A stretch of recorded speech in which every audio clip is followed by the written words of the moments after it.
Good morning, everyone, and welcome to the Dare County Board of Commissioners June the 9th Board of Commissioners meeting. At this time, I'd like to call Reverend Cherry Wheeler for an invocation. Reverend Wheeler, once again, thank you as always for being here. It is always a privilege, Commissioners. Let us pray together. God of the universe, you set the stars and planets on their orbit, beauty and splendor of which has been displayed across the globe the last several weeks. We thank you for reminding us how powerful you are and how magnificent is your creation. As we enter this meeting to conduct the business of the county, we ask for your presence to guide our leaders for the good and benefit of our communities. May their decisions protect our environment, care for our residents, and provide clean water, reliable electricity, and protection for our citizens. We are thankful for all the county employees who serve in this county. We are grateful that they provide their very best to ensure our county is the very best in the state. Being in the OBX brings with it many challenges, yet these men and women ensure everything is working for the residents and those who visit here. Today, we will recognize a few of those outstanding members for their longevity as well as their excellence. We ask your blessing on all who are recognized today and those equally dedicated members who work with them. As we celebrate and recognize our Special Olympians, we ask you to strengthen their care teams. Give each of our special needs residents courage and resiliency as they face the challenges of life. May our community always remember our responsibility to the most vulnerable people in our communities. Guide us this day to be mindful of those who check their brains at the bridges as they vacation in our midst. May we be ever watchful of errant decisions, impatience, and foolishness that comes from too much sun, surf, and alcohol. We are grateful to live in this piece of paradise, but with it comes a responsibility to be our brothers and sisters' keepers. We pray this in your holy name. Amen. Amen. Thank you, Reverend Wheeler. May we stand for the pledge. I pledge allegiance to the flag of the United States of America, to the republic which stands one nation under God, indivisible, with liberty and justice for all.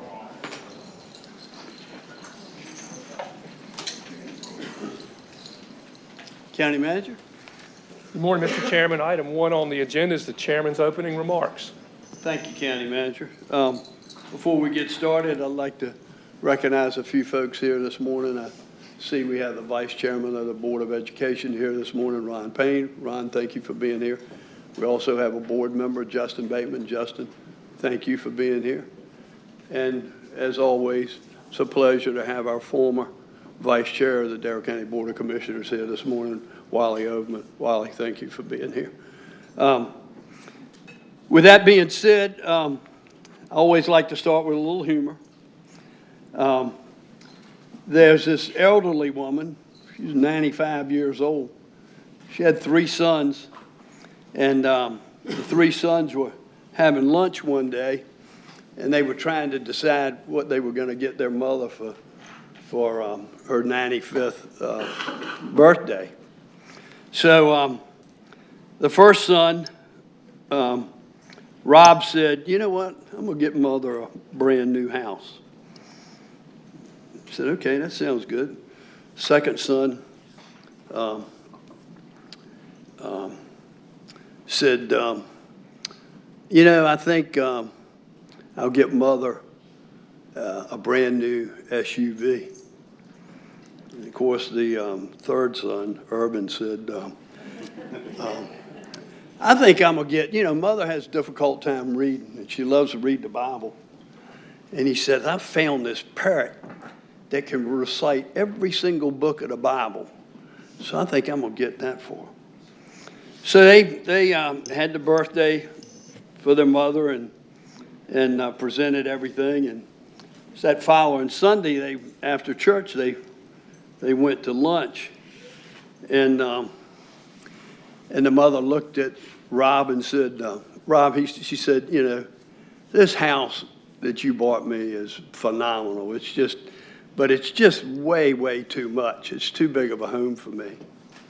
And then she looked at Steve, second son, and said, you know, Steve, that Cadillac SUV you bought me, she said, that's just way too much vehicle.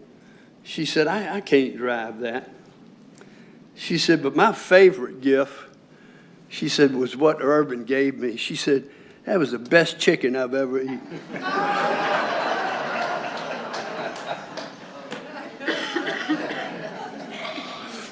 I don't make them up, folks. I just tell them. I only have one thing this morning to cover, and I've presented it to the board. And there's a resolution I'd like to read, and certainly I know the board will, a proclamation, excuse me, that the board will approve this morning. And it's a proclamation honoring the retirement of Dave Clausen, our finance director and the deputy county manager.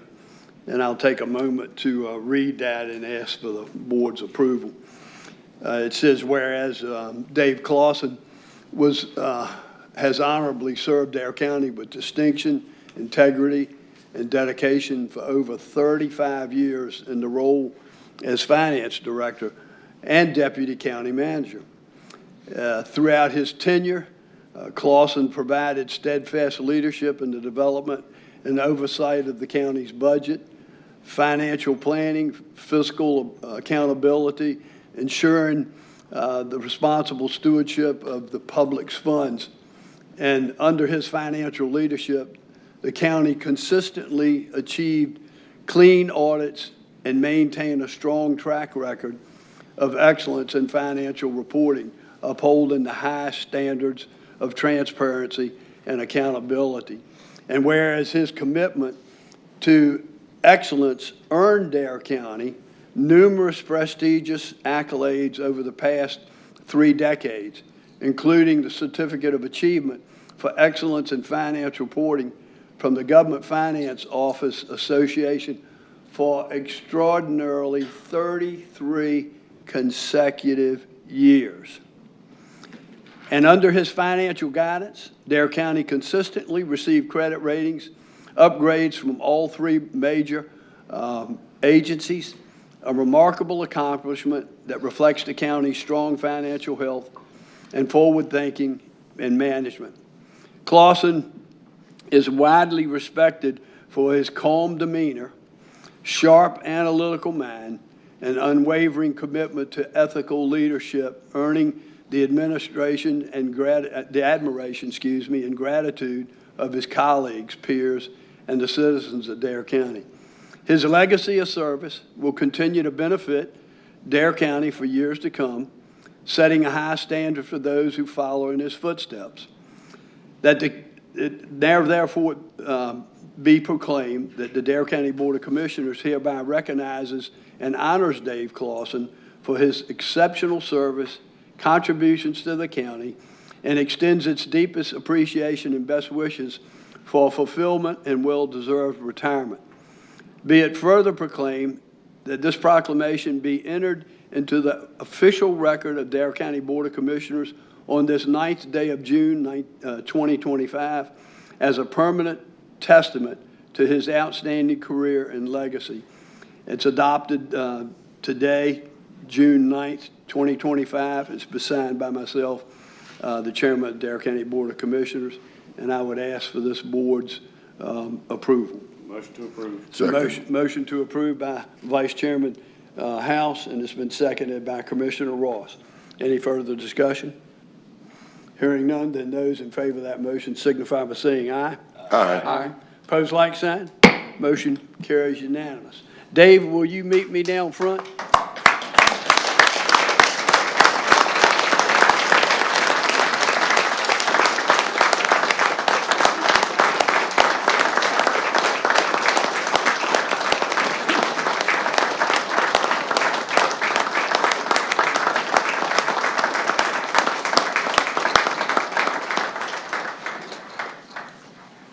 This is a copy of that proclamation. I'd like to say a few personal comments. I'm in my 13th year on this board. And I've had the privilege of working with Dave all of those years on this board. And when I said in this proclamation, the part where his calm demeanor, he really does have a calm demeanor about himself. But I just cannot say enough about you, Dave. I could call Dave any time of the day. I could call him at night. I could call him on weekends. I could text him anytime, weekend, day, night, and Dave was always there. He would always be there to answer any question I had. I could always go by his office. I could sit down in front of him and say, Dave, this is over my head. I don't understand this. And he would calmly take the time to explain it to me in layman's terms, because if I tried to understand what he was telling me in financial terms, I'd still be sitting in his office. But he would explain it to me in layman's terms that I would be able to understand this. The county's been blessed, Dave, with your service. It's going. I know we've hired somebody else. He got some big shoes to fill. I just met him this morning. Hadn't had a chance to talk to him, but I'm excited that he's come on board, and Bobby will talk about him in a minute. But I consider you my friend, and I can tell you, you're gonna wonder when you had time to work now that you're retired, because I've experienced that the last 3 years of being retired, and I'm still trying to figure out when I had time to work. But the county's been blessed to have you, and I know the board feels the same way I do, and we want to thank you for all those years of service. Thank you.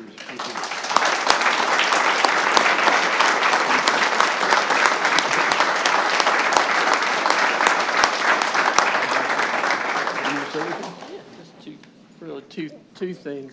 My wife, Kathy, right there. Oh, that's right, yeah. And then this group of people right here, Matt is fine. I was counting up, I think there's 7 certifications in there, and wow. One that sat for an exam last week, and another is getting ready to. They're the best I've ever had. So we do that with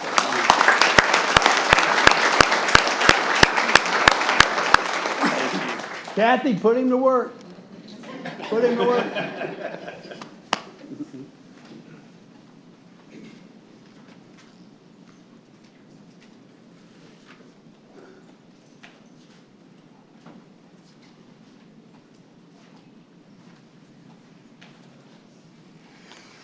That's all I have, County Manager. Now it's your turn.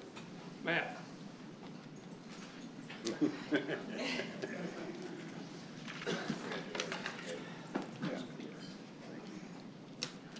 You didn't know this was coming, right? As much as we hate to see Dave leave, although we're happy for him, we're sure going to miss him here. I am delighted to present to you our new Chief Financial Officer, Matt Matika. Matt comes to us from truly a nationwide search. I mean, we've scoured everywhere we could go to find someone qualified because, as the chairman said, we've got some big shoes to fill and a lot of things we have to do, and we needed the right person to fit those shoes. And I think after all the work and all the time it took us to do that, I think we found that person. Matt came to us on May 27th. He's been here a few weeks, and he's been working with Dave continuously. He told me, I think Friday morning, I've been drinking from a fire hose, but I'm not getting wet yet. So he's taking it all in, and we're getting it there, and he's getting there. So good for him. He comes to us from Williams College in Massachusetts, where he was the Associate Vice President of Finance. You may not have heard of Williams College, but Williams College is a pretty prestigious place up in Massachusetts. They have about a $2 billion or a little bit more endowment that, $4 billion, I'm told, endowment that Matt managed. And so, again, he is used to the numbers with lots of zeros on the end, and so that helps us tremendously. He brings more than 15 years experience to us in public finance and accounting and fiscal leadership. He's got an MBA from the University of Massachusetts. He's got a bachelor's degree in accounting, or the accounting certification, a bachelor's in business administration, holds a CPA. And so, again, credential-wise, he's got everything that we need. He's got the experience that we need. He's used to working in the kind of numbers that we work in. Ours aren't nearly as large as what he's been dealing with. He'll oversee the finance department. He'll oversee tax collections, tax appraisal. He'll oversee our IT department. And he replaces our longtime finance director who's got 35 years of experience.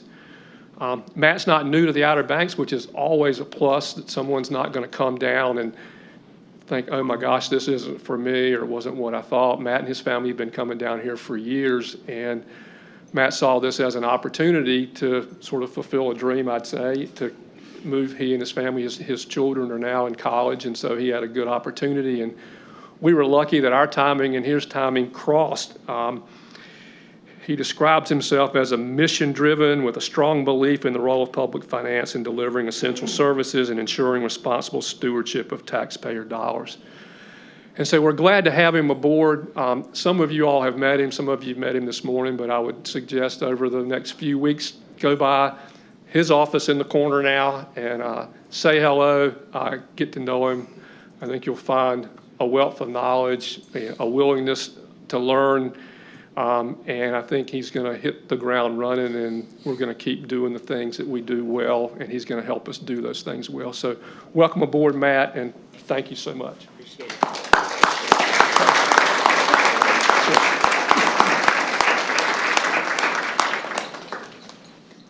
Bobby, if I may, Matt, before you leave, Rob Ross, we met earlier, as you recall.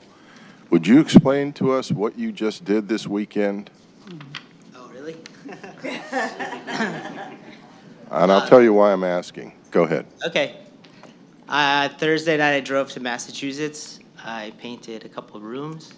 We planted a lot of flowers, loaded up a large trailer, drove back, got in late last night. So From Massachusetts. Yeah, we hosted my parents' 50th wedding anniversary on Saturday and listed our house on the same day. So. And you're full here weekend. this morning.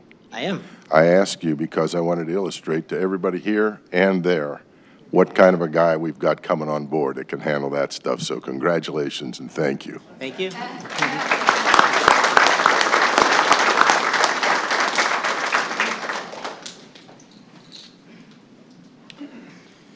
Jim, that brings us to item 2 on our agenda. That's our service pins. Our first service pin this morning is Jessa Nonamoker, and I may have butchered that, and if I did, I apologize, but she's receiving her 10-year pin from Chuck Lysette.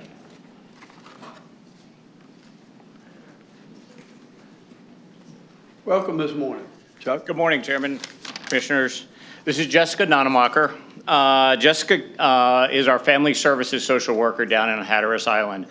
She does a combination caseload between working family support services and then also emergency services. Jess joined us in 2015 as a child welfare worker, and then in 2018 transitioned down to the family support role. Jess is also from Philadelphia, so again, we have representation from the Northeast, and she works on Hatteras Island, and she's committed to the citizens on Hatteras Island. Jess is known for her commitment, compassion, and community spirit. In addition to her role with social services, she is also essential community liaison for Hatteras Island, especially during the times of crisis.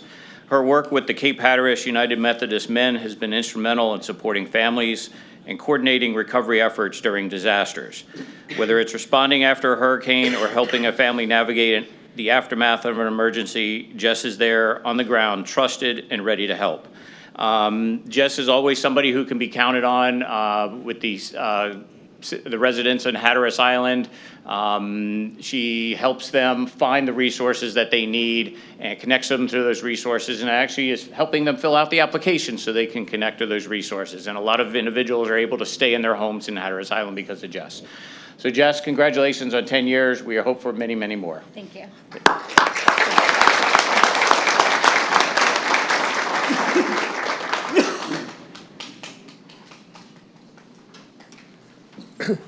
Next, we have William Davis. He will be receiving his 10-year pin from Jordan Carlos.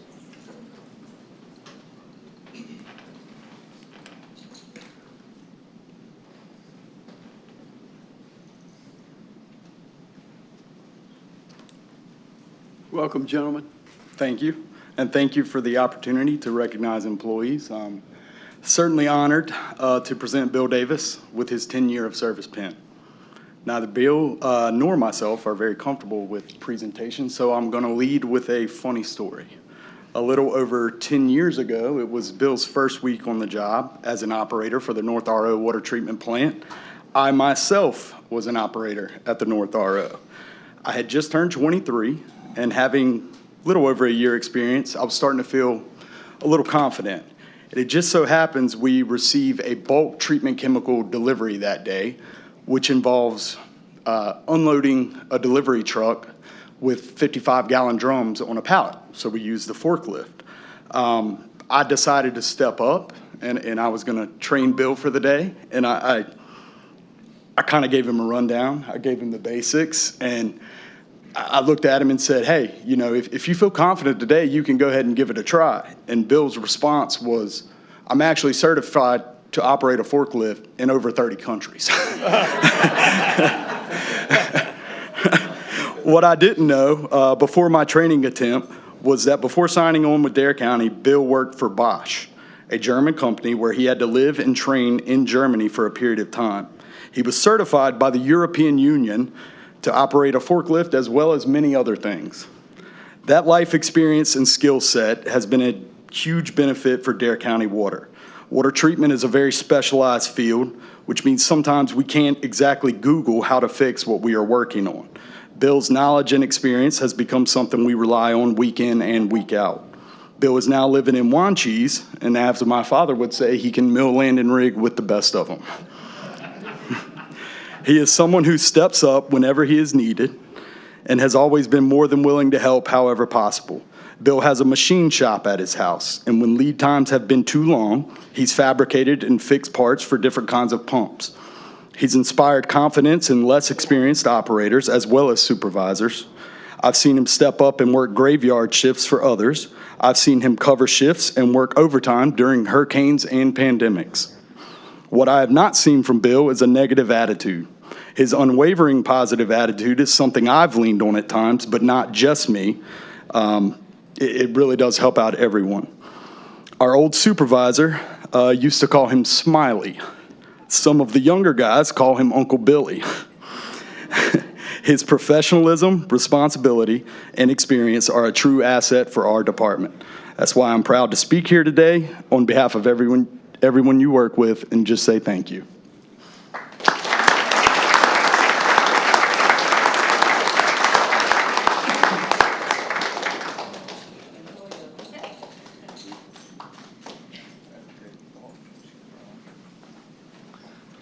Next, we have Lee George. She'll be receiving her 20-year pin from Captain Sean Barrera.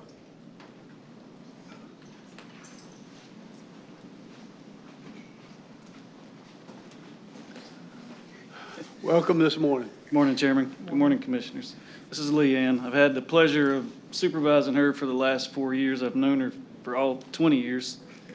She's a pleasure to work with, be around. She's the life of the party always.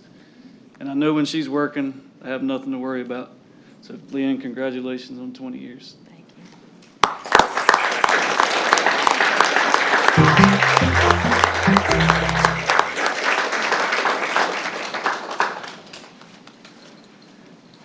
you. Next, we have our Employee of the Month for May, and that will be presented by Jenny Collins.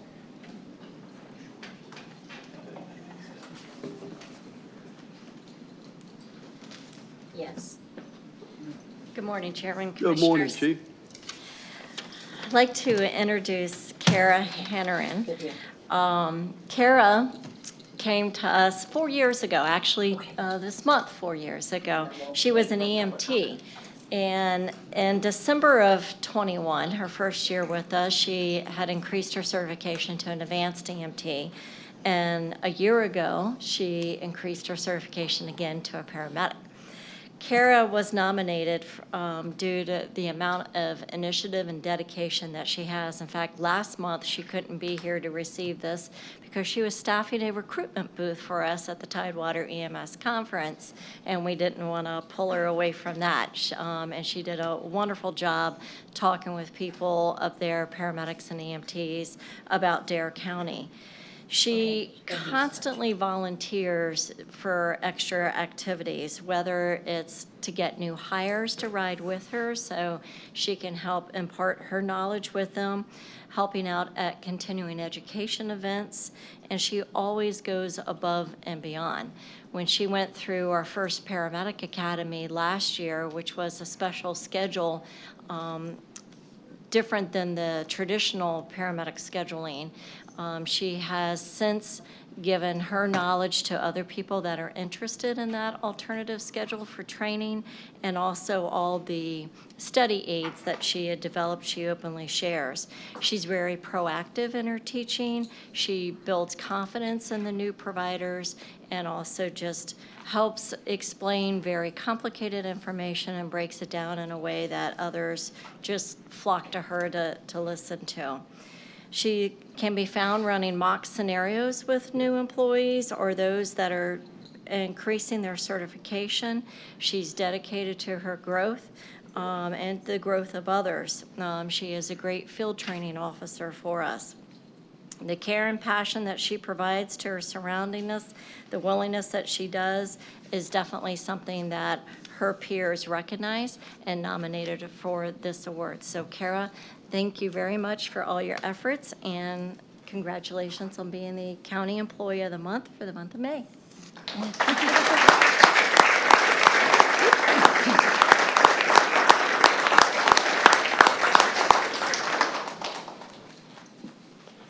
Our June Employee of the Month had a conflict, and so we'll present that at our July meeting. And with that said, those of you that just received an award, if you'll go right out through this door so that we can get a picture made, and we'll wait just a second for the room to clear before we go to public comment.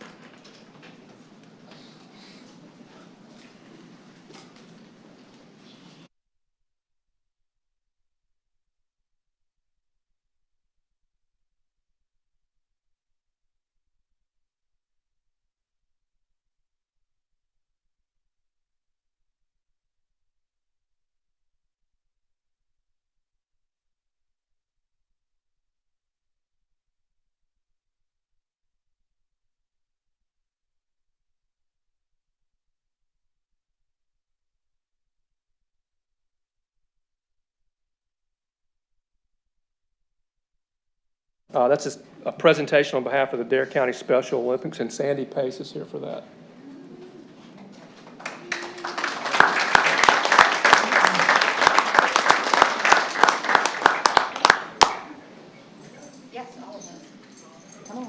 Welcome, Sandy. Always good to see you.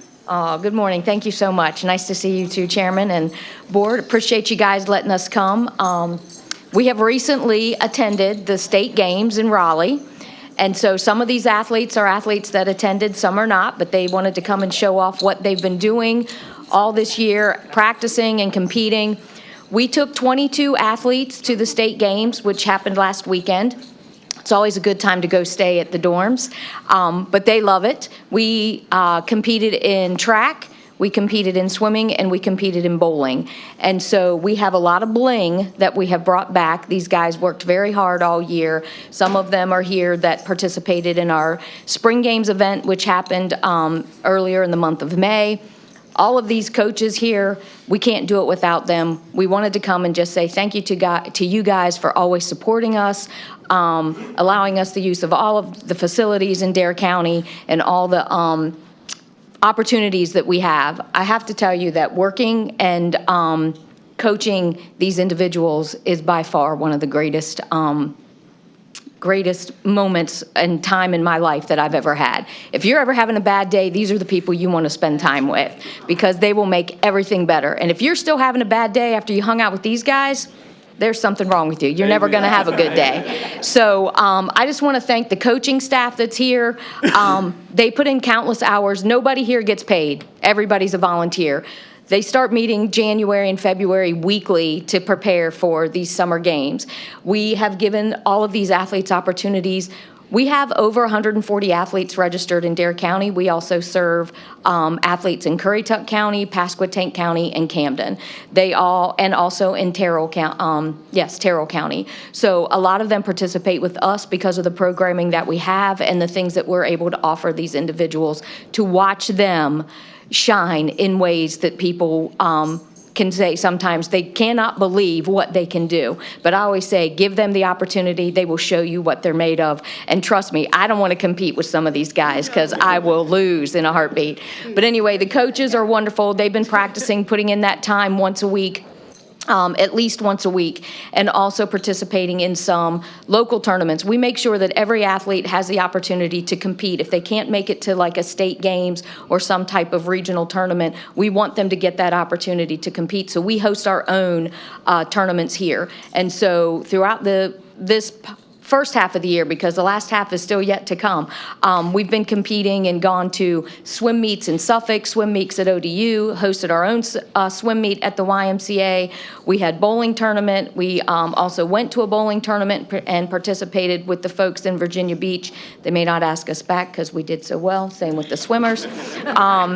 Anyway, we've had basketball tournament, we've had cheerleading, we've had track and field, we've had our spring games, we had probably 75 athletes participate in the bowling tournament. We also had some from Carteret County come and participate, and also Iredell County. So we've been busy, guys, we've been busy. And also, you know, some of you participated in our polar plunge, and that's probably the biggest place that we've raised money every year.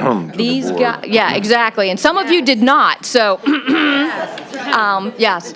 Pay up or splash, one or the other, you know. None of these athletes are ever charged for anything. Everything they get to do is raised by us and by people in the community. So we want to say thanks to our community as well. We live in the best community, and they are very supportive. And we've raised about $58,000 at our polar plunge, and it takes about that in a year to fund all the programs that we're doing. And as we grow, and we've added soccer and some other things, so Just a few years ago, when I started the polar plunge, what was the amount that we had raised? I think it was 3 or 4 years ago. 12,000? Yeah, I think it was. in the 12,000. Yeah. How much did we raise this year? Well, this year 58. Oh, okay. Yeah. Well, good job. Yeah. And over 300 people took the plunge. So it's February 28th of next year, so mark your calendars. We expect to see you there. But again, I just wanted to say congratulations to all of these guys and gals. They make life so much fun. I'm so blessed, so thankful that God put me in this position to be able to work with them and with these amazing coaches who give so freely of their time. And thank you guys for all that you do for us. Does anybody else want to have anything to say? No? Sandy, what? Thank you. Yeah, hey. Sandy, what I want to say also is you've made this presentation for a number of years and brought them up annually. What I'm amazed at, and I recognize a lot of the faces of the athletes, that this isn't their first go-round at winning medals.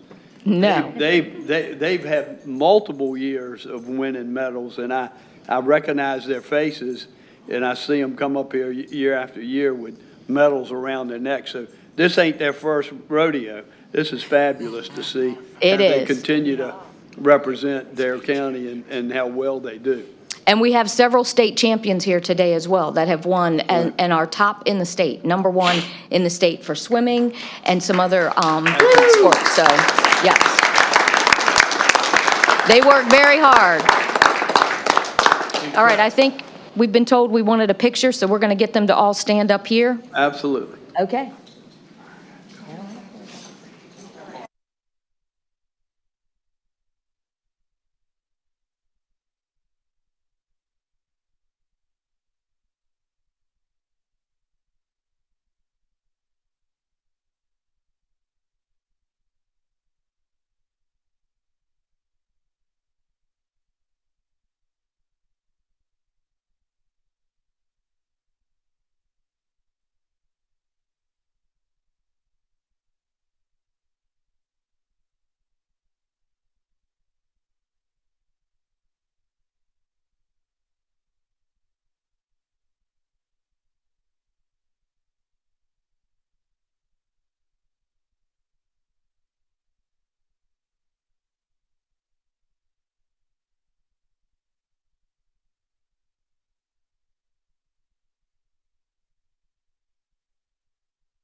When Bobby finishes, I'll say you had something to say. That's good, we got a common hatred of the game. I'm a Mets fan. Yeah, that's good, yeah. Chairman, that brings us to item 5 on the agenda. It's public comment. Ladies and gentlemen, now's the time that's been set aside for public comment.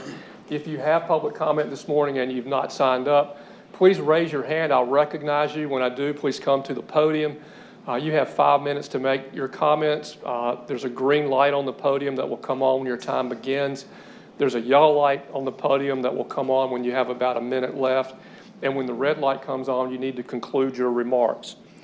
On the sign-up sheet that I have here, the first person I have is Judge Robert Trevette. And Mr. Chairman, I'm not going to put a timer on the sitting judge. I don't need but 5 minutes, I promise you. Judge, good to see you. Good to see you, Judge. Good to see you all. I wanted to introduce myself. I'm Robert Trevette. I'm the Chief District Court Judge now of the 1st Judicial District. I got that honor in January when Judge Barnes retired.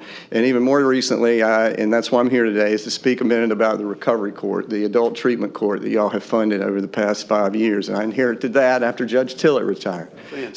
So I'm here for 2 reasons: to thank you, number one, and to let you know generally where I'm headed. So thank you. You've supported this court now for, I think, 5 years. This was Mr. Bateman and Mr. Overman's idea back 5 years ago, and you've done a really, really good thing, and there are 3 reasons why. Number one, you have saved lives. You have saved lives. You have put people on the lifetime journey of recovery through this program, all right? Those are good things, so thank you. Number 3, on the cost-benefit side of this, you are helping to decrease the crime in my courts, and I'm very grateful for that. And here's just a little statistic about that. When you take an addict, and that's who we target in this program of Recovery Court, the people who are addicted to a drug and may say they want recovery, but they can't do it. They physically can't do it at that moment because their brain has been rewired, okay? Those people of all demographics, races, ages, types of crimes, those people are the most likely to come back into the court system again and again and again. Pretty clear why? They can't control their behavior. The data indicates that when we take those people and we put them in jail, which is a temporary fix, it gets them off the street, it stops them, but you know what else it does? It increases the likelihood of them coming back into the system, recidivism, by 10%. They go to jail, they don't get any treatment, and they come out better criminals because that's their school. Recovery courts take that recidivism rate and knock it down by over 25%. That's what the data says. We've been doing recovery courts in this country for 35 years now. There's strong science support that it works. It takes financial commitment. So on the cost-benefit side, you're getting your money's worth. You don't see it necessarily because you don't see the people that don't come into the system, but they're there, and it's working in that regard. So I wanted to thank you most of all. You've got a great structure here. Judge Tillett's done a good job. He's got your support. He's got a great team. Pat Chesman, Chief Community Advocate and champion of all folks in recovery, and others, Kevin Dixon. Kevin and I just went to All Rise, a National Recovery Court conference in Orlando. And yes, I drank the Kool-Aid. You know, if you want to really get me into this, come out and I'll go talk to you for an hour about it. But to say the least, this is a good moment to be involved in recovery courts. You're one of 32 in the state of North Carolina, and it's a growing trend. AOC, the Administrative Office of the Courts, while they aren't funding courts, they are which you could help us with. They aren't funding courts, but they are funding training, and they're helping us set them up. And they're using the same principles, guidelines, best practices that the national organization, which is called All Rise, and I recommend you go look at it if you care about any of this stuff. It's a national organization of treatment courts across the nation. That's the principles, the guidelines, the best practices, which is grounded in science, that their AOC is going to follow too, and which I'm going to follow. Okay? So you may see some changes in the court. We got some things we need to do. We need to get our assessment process that tells us who needs to be in this court a little more scientific. We need down the middle stretch where we're doing incentives and sanctions, we need to tweak that. There's a balance between incentives and sanctions that the science indicates work the best. That's what we're going to do. And we need to focus on the exit plan. We're not curing people of a chronic disease in a recovery court. This is a chronic disease. You need to think about it like diabetes, high blood pressure, high cholesterol, vascular dementia. It never goes away. All we can possibly do is help people survive it and manage it. And that's what we're trying to do in our recovery court. It's not going to be Hotel California. You can check out anytime you like and you can never leave. No, that's another modification we're going to make. This is going to be a program that's about 2 years. All right? About 2 years. If you cooperate and you're ready for recovery, we think we can get you on a path of recovery in 2 years. That's what we're going to do. Now, we're not going to solve the addiction problem in the world, and it's probably not going to get any better. I heard a speaker, and we got to prosecute the dealers. I'm all for it. I did it for years. Put them behind bars and get them off the street, but there's so much profit in it. And we got to, at the bottom, we've got to do as much prevention as we can to stop kids 14, 15, 16 from getting involved in drugs, because that's a real marker of a lifelong addiction is when a kid starts. So we got to do all that. But I'm after this middle group that's high need, high risk. That's what your court is designed to treat. People with high need, high risk, they're likely to offend again, and high need, they need treatment. And so we use a leveraged behavior modification program. That's really what it is. We got the leverage of the court system, and it's behavior modification. So thanks. I just really wanted to say that. You got a great structure. We just need to tweak it a little bit. And Robert's always got a grander scheme. And you folks are here to represent the people of the state of, the county of Dare. I'm obligated in serving people in 7 counties. So my goal is to get your court as a model. And I'm going to take that concept. I'm going to put one in Currituck, Elizabeth City, in Edenton, and the little counties in between of the 7, they can use those courts too. This is something that needs to be across it's our district. We don't need, so my goal is to take it, and if those folks up there want it, those commissioners, if they want it, I'm going to provide the court side of it. All right? So anyway, that's enough. I just want to say thank y'all for what you've done with our recovery court in Dare County. I really appreciate it. Anyway, if you got any questions, I'll answer them, but I'm going back to work if not. Judge Robert, what can we do to further help your situation? We're all, we've been committed to this from day one, and if there's anything we can do with these fellow counties, I know those. Well, you could talk to those commissioners. Okay. You absolutely could talk to the commissioners. You know them better than I do. I'm having trouble because I live here, and I know the court system people up there, but I don't know the politicians as well. You really could talk to the commissioners. There's opioid morning out there. I've heard that Chowan's interested, but I've got to have the political backing. And absolutely, Chairman Woodard, you could really help me with that if you would and I'd be glad to arm you with more facts in your discussions with them. If you want some, just little blips of information. I mean, it's overwhelming when you dig into the science behind it. But yes, that's one thing you could really do. And at the legislative, at the state level,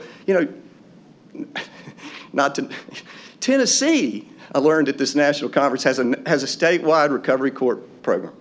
They'll go into any county in Tennessee and they'll put it in there. Now, with all due respect, it seems like if Tennessee could do it, we could do it. Yeah.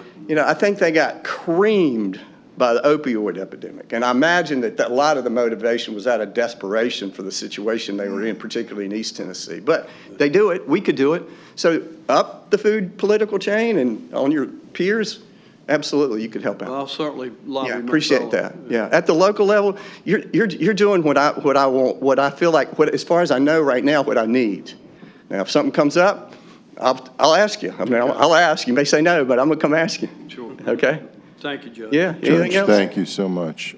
I know these two will not seek any recognition, but Irv Bateman and Wally Overman, well done. Yeah, they're the rock stars of this program. Yes, they are. Yes, they are. Yeah. Judge, You're off to a great start. And I want to share with you, a guy came to me that's in one of your participants. And he said, you know what? He said, you're in a room with 50 people. I'm nervous. I go up there. He said, and this guy is talking to me. He said, all of a sudden, there was nobody else there. He was talking to me. He asked about my kids. He asked how work was going. He cared about me. It really touched me. He said, I know he will put my butt in jail in a heartbeat. Which makes this job interesting. It's an interesting but political he job. Cares about, and he feels like he cares about him. So you're doing a great job. You're starting off to a great start. You know, Jerry got us here, and you're going to carry us to the promised land. And I'm just I'm very happy to hear that. Well, So come thank you. anytime you want and watch us. It's something I didn't realize until I actually got in there, but the courtroom is a recovery community. All right. It's interesting to watch. It really is. I said Anyway. one of them one time. Thank y'all. Thank you. Congratulations Thank you, Judge. on a career rock star. Great job. Thank y'all. Appreciate it. Thank you, Judge. Thank you, Judge.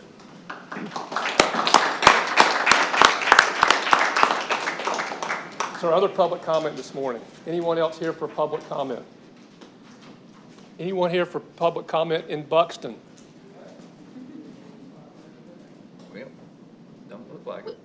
We have no comment from Buxton. All right, Mr. Chairman, that would move us on to items. happy? Items, I'm sorry. No. Just a minute, Bob. Bobby, I have Commissioner Ross would like to have a few comments on the public comment. Thank you, Mr. Chairman. It's modified public comment since I'm kind of making it from here. We have a special guest this morning, and I wanted to make sure I said hello and recognized her. Ms. Carolyn Gay, welcome. Ms. Gay is a Manuel High School graduate, and she's kind of an average student. She's only taken honors courses, AP courses, dual enrollment courses with titles like Math 3, English Composition, AP Biology, Conceptual Physics. Hold on I a don't minute, even Kip. know what Hold on a that minute. is. I'm going to embarrass Ms. Gay. Ms. Gay, come on up here. Sit up The here. public needs to see who he's talking about. That's exactly right. Did you come Exactly here in right. one of them F-16s yet? Sir? Did you come in here in one of them F-16s yet? I wish. I want to see that thing when you bring it over the top. At any rate, and this is also, where's Kip? There he is. Listen up, Kip. We've got a superstar here, Mary Helen. We said hello before the meeting. I just want to welcome you, Ms. Gay. Wish you the very best at the Naval Academy. Thank you very much. Congratulations. Thank you very much. I appreciate that. You're welcome. I appreciate all the support that I've had from Dare County in this matter. So, thank you all. Best wishes to you. brother. Thank you. Yep.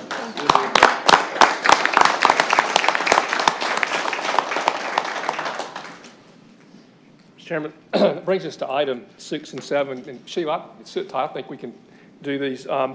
These are two resolutions for the use of the opioid settlement money. These are things that you all approved in our budget, in our plan at the last meeting. This is the formal approval that you need to do this morning for these resolutions so that we can plug these into the budget that we're going to have the public hearing on and that you're going to hopefully approve later in the agenda. Right, Sheila? One is a modification of the current year, and the next is the budget. Right. And so what we need to do is approve these two resolutions. I don't mind reading them, but they're complicated and long. I don't know that you really need me to read those. So if you're okay, then item 6 is the opioid funds resolution update for fiscal year 2025. Okay, I have a motion to approve. Motion to approve. There's a motion on the floor by Commissioner Bateman to approve. Is there a second? Second. Seconded by Commissioner Balance. Any further discussion? Hearing none, those in favor signify by saying aye. Aye. Opposed, like sign.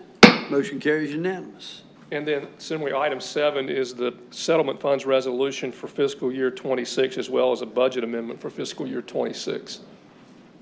And need Pleasure of the approval. board.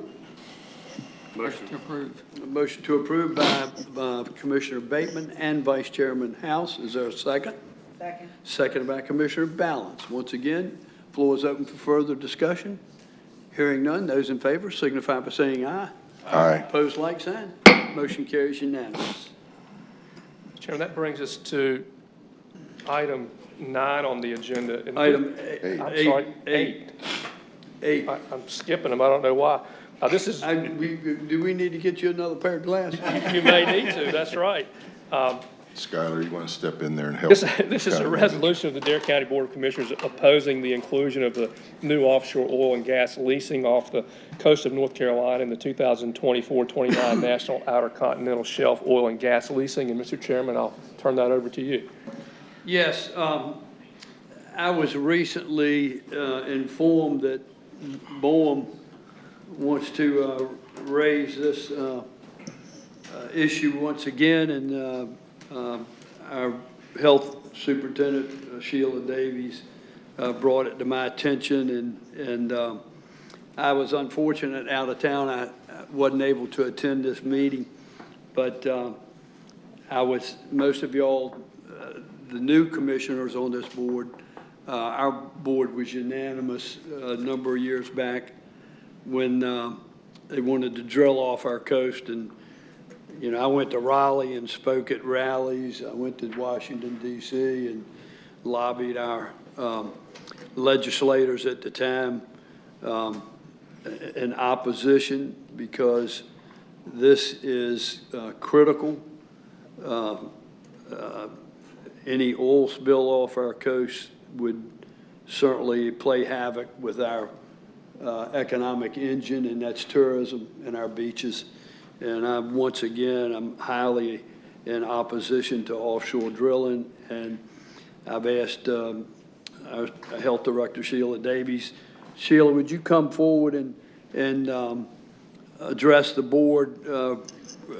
I know you made my comments in opposition at that meeting recently to reiterate my opposition, but would you bring the board up to par on how that meeting went and then present the resolution?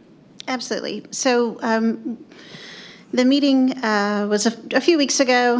Mayor Cahoon was there from the town of Nags Head, Mayor Pro Tem Ivy Ingram from the town of Kittleville Hills, Lee Nettles was there, as myself, and then representatives from Oceana.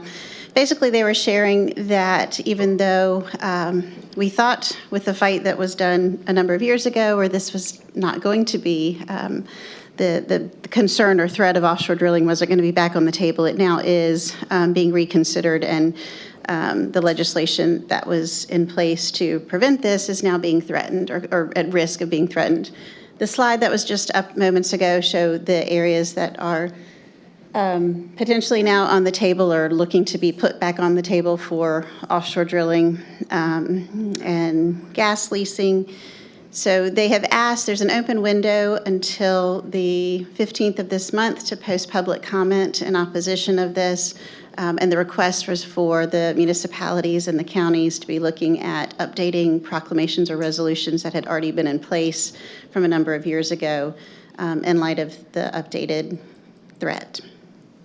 So we certainly are happy to come back at any point and bring data and presentations, but the threat, the risk to our community from an economic perspective and environmental health perspective has not changed. And so I know in our conversations that you expressed, which I did share in the meeting, your personal continued opposition. The individuals that were around the table, Mayor Cahoon, Ivy Ingram, and Lee Nettles, all were instrumental many years ago, along with Chairman Woodard, in voicing that opposition. And they also did so on behalf of the agencies or towns or municipalities they represented, because they all had proclamations in place. I do know Mayor Cahoon and Commissioner Ingram were going back to their towns to ask for updated resolutions as well. Thank you, Sheila. And I have a resolution I'd like the county manager to read for your consideration this morning. This is a resolution of the Dare County Board of Commissioners opposing the inclusion of new offshore oil and gas leasing off the coast of North Carolina in the 2024-29 National Outer Continental Shelf Oil and Gas Leasing Program. Whereas the economy of Dare County depends heavily on a healthy coastal and marine environment, supporting industries such as tourism, recreation, commercial and recreational fishing, and related small businesses. And whereas clean water, thriving ecosystems, and an attractive coastal environment are vital to maintaining property values, sustaining local businesses, and ensuring the quality of life for residents and visitors alike. And whereas offshore oil and gas exploration, development, and drilling carry inherent risks, including oil spills, leaks, habitat destruction, and pollution, which could cause significant long-term harm to our coastal economy, our natural resources, and our way of life. And whereas even the perception of environmental risk associated with offshore drilling can negatively impact tourism, investment, and business development in coastal areas.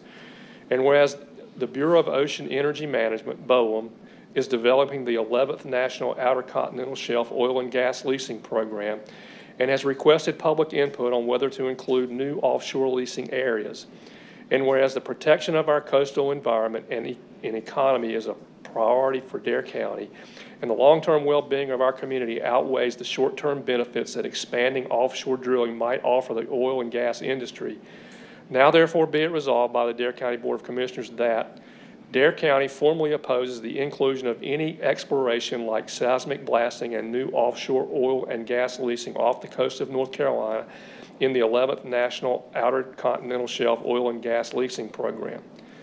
Dare County urges the Bureau of Ocean Energy and Management, BOEM, to prioritize the protection of coastal economies, communities, and ecosystems by excluding exploration and new offshore oil and gas leases from the final leasing program. Dare County calls on our federal representatives in Congress to oppose efforts to expand offshore drilling and to support policies that protect our oceans, coasts, and industries and communities that depend on them. A copy of this resolution shall be sent to the Bureau of Ocean Energy Management and the federal elected representatives of Dare County, passed and adopted by the Dare County Board of Commissioners this the 9th day of June, 2025. I present this resolution to the board in the form of a motion. I'll second that motion. Thank you, Commissioner, Vice Chairman House. There's a motion on the floor and a second by Vice Chairman. The floor is open for discussion. Hearing none, those in favor of that motion signify by saying aye. Aye. Aye. Opposed, like sign. Motion carries unanimous. Thank you, Sheila. I ain't a fan of them windmills either. Chairman, that brings us to item 9 on the agenda. This is a potential well site for the Skyco water plant. Jessica's here, and if we have questions, I'll bring her up because she's going to know a lot more about this than I do. But we're in need of a new well site, and our engineers have looked on Roanoke Island to try to find places to put that well site. And there are some places that might work that can't work. We don't own the property. There's another place that we could have put it that had some environmental issues. And so when it's all said and done, the only sites available is the site that you see in your packet, and that's the site right out here in front of this parking lot, right beside us, beside the admin building here. What we need is we're going to need additional water in the future. We need to use that site. That site will work fine. The only reason that we really bring that to your attention is that site is high ground. It's adjacent to that pond that's out Dave's window there on that end of the admin building. And should we ever need to expand the parking lot, that would be the place that we would be able to do that. Now, we don't have any plans to do that.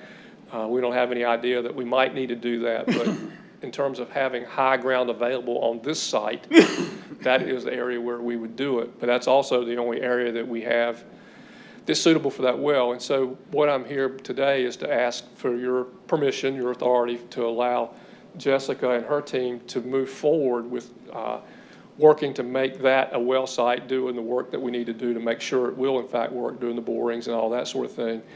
I'll tell you that, we can put the well site there. It's unobtrusive when it's there. You kind of don't know it's there, and should we ever need to use it for parking, I suppose we could always move it if we could find another site, but it's not as simple as just, hey, we're going to go move. It's expensive, and you're going to invest a significant amount of money to get it put in, and if you ever moved it, you have to, invest yet again to put in the new site. So there is some cost associated with it, but I think we need the well now, and we have no plan for future parking. So at least from our perspective, the well is more important to provide clean potable water over here on Roanoke Island, and so we ask your permission to put that in. Did I cover all of it, Jesse?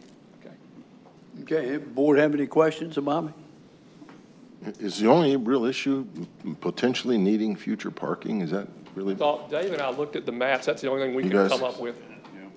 And even with parking, if you look at this picture, you could probably extend the courtroom parking out Maybe. around the other. I mean, I suppose, Commissioner Ross, if we ever needed, more office space, there's a place to extend the building a little ways that way, but really, we don't have any thoughts or plans or demands for any of that yet. So. All right, pleasure of the board. I'll make a motion to approve it. Second. Okay, there's a motion on the floor by the vice chair. Was it, Commissioner Burris, was that you? Oh, excuse me. Commissioner Ross seconded the motion. The floor is once again is open for further discussion. Just do me one favor, don't hurt my bullfrogs in them ponds now. All right. County Manager, you neglected to express the risk to the bullfrogs when I asked you that question. I think we're good. All I think right. I'm the only risk to them right now. All right, with that being said, those in favor of the motion, please signify by saying aye. Aye. Opposed, like sign. Motion carries unanimous. That brings us to item 10, and that's a budget amendment for the Water Department. So in the Water Department, we have two funds. We have more than two funds, but we have the Skyco fund is done in one budget, and the NRO, the North RO on the beach, is done in a different fund. When the pipe went out here, we were no longer able to put water across the sound over to the beach, and so the NRO plant on the beach was working overtime to provide the water that we lost. The chemicals that were involved to treat that water, of course, those chemicals out of the NRO budget skyrocketed. And on the other side, on the Skyco side, we didn't spend them, so we had all that money for those chemicals sitting there. And what we need to do is move it from one department to the other department. I don't have the authority to move it from inter-department. I can do budget amendments, but from department to department, if it's more than $50,000, I have to get your permission. So what we did is we moved $50,000 already. I didn't need your permission to do that, but I am required to tell you after I did it that I did it, and so I'm telling you now that I did it.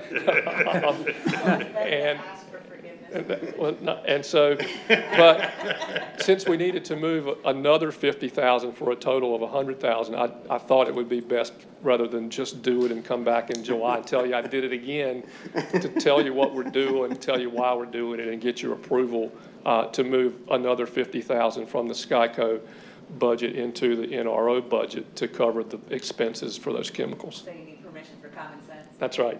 Yeah. All right, Motion to approve. the motion to approve by Second. Commissioner Balance. Is there a second? I'll second it. Seconded by Commissioner Creef. Any further discussion? Hearing none, those in favor of that motion signify by saying aye. Aye. Opposed, like sign. Motion carries unanimous. Items 11 and 12 deal with the airport authority and their salaries, and it's a little interesting because it's sort of ambiguous as to why we're even involved in this. The airport authority is a separate entity. They have their own board. They have their own budget. We don't approve their expenditures. We don't even approve their budget. They can do what they do. They're an independent authority. They have virtually the same authorities that we have. They're set up like a little local government on their own. However, in the enabling legislation, the legislature gave the Board of Commissioners the authority to appoint the members of the airport authority. So that's one thing that we do. And then it has some ambiguous language in there that says that they're to follow I think they use the word accounting practices, not fiscal policy, not accounting practices of the county. I'm not sure if I know what that means. If you take it to the extreme, it means they follow our step and grade plan, they follow our budgetary plans, they do all those things, which then kind of brings it back into your bailiwick, because what they would like to do with their staff is within their prerogative as the board, and what they'd like to do with their salary structure is within their prerogative. But it doesn't jive step in step with our step and grade plan either. And so just to cover them and to be sure there's no problems down the road with, if someone was to ever question it, we brought this to the board for you all to approve so that no one could ever come back and say, argue that following the county accounting practices somehow made what they did void because you didn't approve it. So bringing this for your approval, it's to raise increase the salary for the board members. My understanding is they haven't been increased since it was put into office. Is that right? For however many years, that's been 30 years or more. And it also, it's to make sure that they're paying their director and their staff on par with their other airports to be sure we can keep these employees in place. Commissioner Ross, I've explained those two things. I'm Commissioner Ross, Commissioner Bateman. I've explained those two things. You're on the board. You may have more to add to that than what I added. But Before I add to it, since I am on the board and since I am on a benefits, then I think you need to go outside. yeah. Recuse yourself.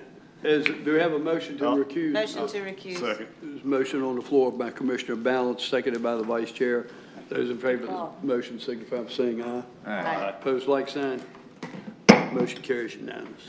So with those things said, again, what I'm understanding is they're concerned that two of their top staff are not paid appropriately in comparison with airports in the area.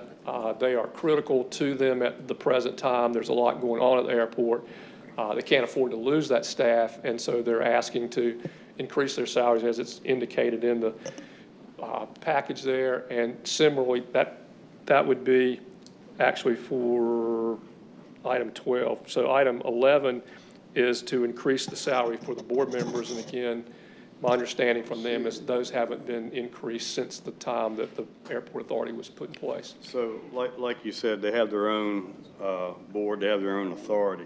This is just for us to cover a potential gray area. Correct. This is a C by A to make sure there's no dispute about what they did. Bobby, I got a question, Sure. personal question. If I have a relation to the airport authority director, do I need to recuse myself as well? No. No? I don't know, what relation do you have? Cousin? No. No. All right, we're good then. No. Does any, Just asking. do any Dare County taxpayer funds go to their budget at all? Yes. Okay. So annually, we give them a stipend. How much is it, Dave? Less than 700,000. 600 and some $1,000. I don't know whether we're still paying. Part of that is where the EOC and the animal shelter is. Right? Years ago, that was going to be where the Coastal Studies Institute was going to be. And so we went to the FAA and got 35 acres of land there released from the FAA restriction on the use of that property. And to get that restriction released, you have to pay the airport fair market value for the land that's being released. Rather than us coming up with fair market value and paying, we got the FAA to agree that the stipend that we were giving over time would count towards you paying the fair market value. And so for a number of years, we've been paying that stipend. We were paying that stipend before. We continued paying it. Now it counted towards buying that land, if you will. And we haven't changed it over the years. And so I haven't looked to see, to be honest with you, whether we finished paying it off, but it is the stipend that we've annually paid for a long time. That's all my questions. Okay. Do we need to do these motions separate? So first, we need approval for the board member pay increase, and then the second approval we need is for the salary increases. Right. Motion to approve the members' increase. Second. Okay. There's a motion on the floor by Commissioner Balance, been seconded by, was it Commissioner Burris? Yes. Any further discussion? Hearing none, those in favor signify by saying aye. Aye. Opposed, like sign. Motion carries unanimous. Motion to approve the salary increase for the what was it, the Director and Director and the- Administration Officer. administrative officer. Okay, once again, there's a motion on the floor by Commissioner Balance. It's been seconded by Commissioner Burris. Any further discussion? Hearing none, those in favor signify by saying aye. Aye. Opposed, like sign. Motion carries unanimous. Reckon somebody Clerk, needs to would go you, get Irvin. would you escort Mr. Bateman back in, please?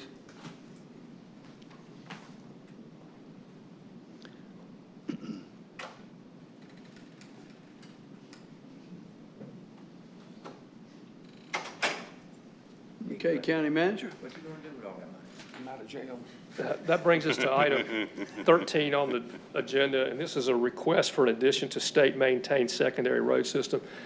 When people in the community that are on private roads want their road added to the system, one of the things that the statute requires is that the board give their approval and recommendation to DOT to add it to the DOT system.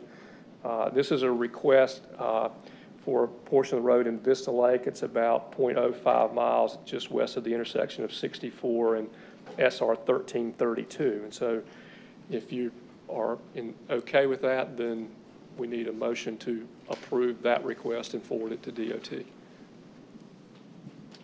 And I believe this request has all the names of the residents that live on that road, 3 of them. 4 of them. Yeah, looks it's 4. Yeah. Okay, I'm looking at, I see the 4th house. Yeah. 4 of them, yep. Well, there's 5 yellow dots, though. Well, that's the majority of them. Yep, I'm with you. I'll move to approve. One of the lots is empty. Yeah, Okay. I agree, Steve. All right, there's a motion on the floor by the Vice Chair. Is there a second? I'll second it. Seconded by Commissioner Creef. Any further discussion? Hearing none, those in favor of the motion then signify by saying aye. Aye. Opposed, like sign. Motion carries unanimous. That brings us to item 14 on the agenda. These are some revisions to the financial policies. And Dave? Good morning again. You need to do this revision before you hold the public hearing on the budget. The main point of this is to change the percentage of appropriated fund balance that we can do from 3% to 5%. And since I had you here, I added in one other revision. In a prior version, I had that in order to invest in $5 million instead of 3 of commercial paper, the rating had to be from had to have the highest rating from 3 of the rating agencies. I listed that as P1 plus for Moody's, but Moody's does not have a P1 plus. Their highest rating is P1. So this is just change P1 plus to P1 and the fund balance percentage for appropriated fund balance. And the P1 stands for what? I don't know. There's P1, P2, P3. Got it. And in order for us to invest in it, it's got to be P1. And with the other ones, it's A1 and F1 or A1 and plus and F1 plus. Gotcha. Everybody likes to be different. Yep. Yep. All right, you need a motion to adopt the policy change, correct? Yes, sir. Okay. So moved. Commissioner Ross has made that motion, Second. and Commissioner Balance has seconded that. Any further discussion? Hearing none, those in favor signify by saying aye. Aye. Opposed, like sign. Motion carries unanimous. Thank you. With that said, Mr. Chairman, in a similar vein, before we go to the public hearing, a couple of changes that you just need to be aware of and the public needs to be aware of ahead of the public meeting. Since we presented the budget to you last time, we went back through the numbers and we found an error to our favor in the school funding formula. And the school administration is aware of it. We've met with the superintendent and the finance director from the schools and gone through the numbers, and we're on the same page. So there's no issues there. But it was about a $1.2 million difference in our favor. We had overfunded by about $1.2 million, and it had to do with how some COVID money or something was accounted for, got included in the calculation that shouldn't have been in the calculation. Nonetheless, we got it resolved. What that does is in the budget message that I gave to you, it changes things by that $1.2 million, each place in the budget where that made a difference. And so on page 1 and 2, the grand totals for the general fund changed by that much for 2026 and 27. On page 3, where we had said we'd increase the school by $2.2 million, we only increased it by $1 million because we eliminated that $1.2 million. On page 5, remember we were taking $1 million out of the appropriated by the $12 million. We don't need to do that anymore. So we've eliminated that, so that $12 million remains intact.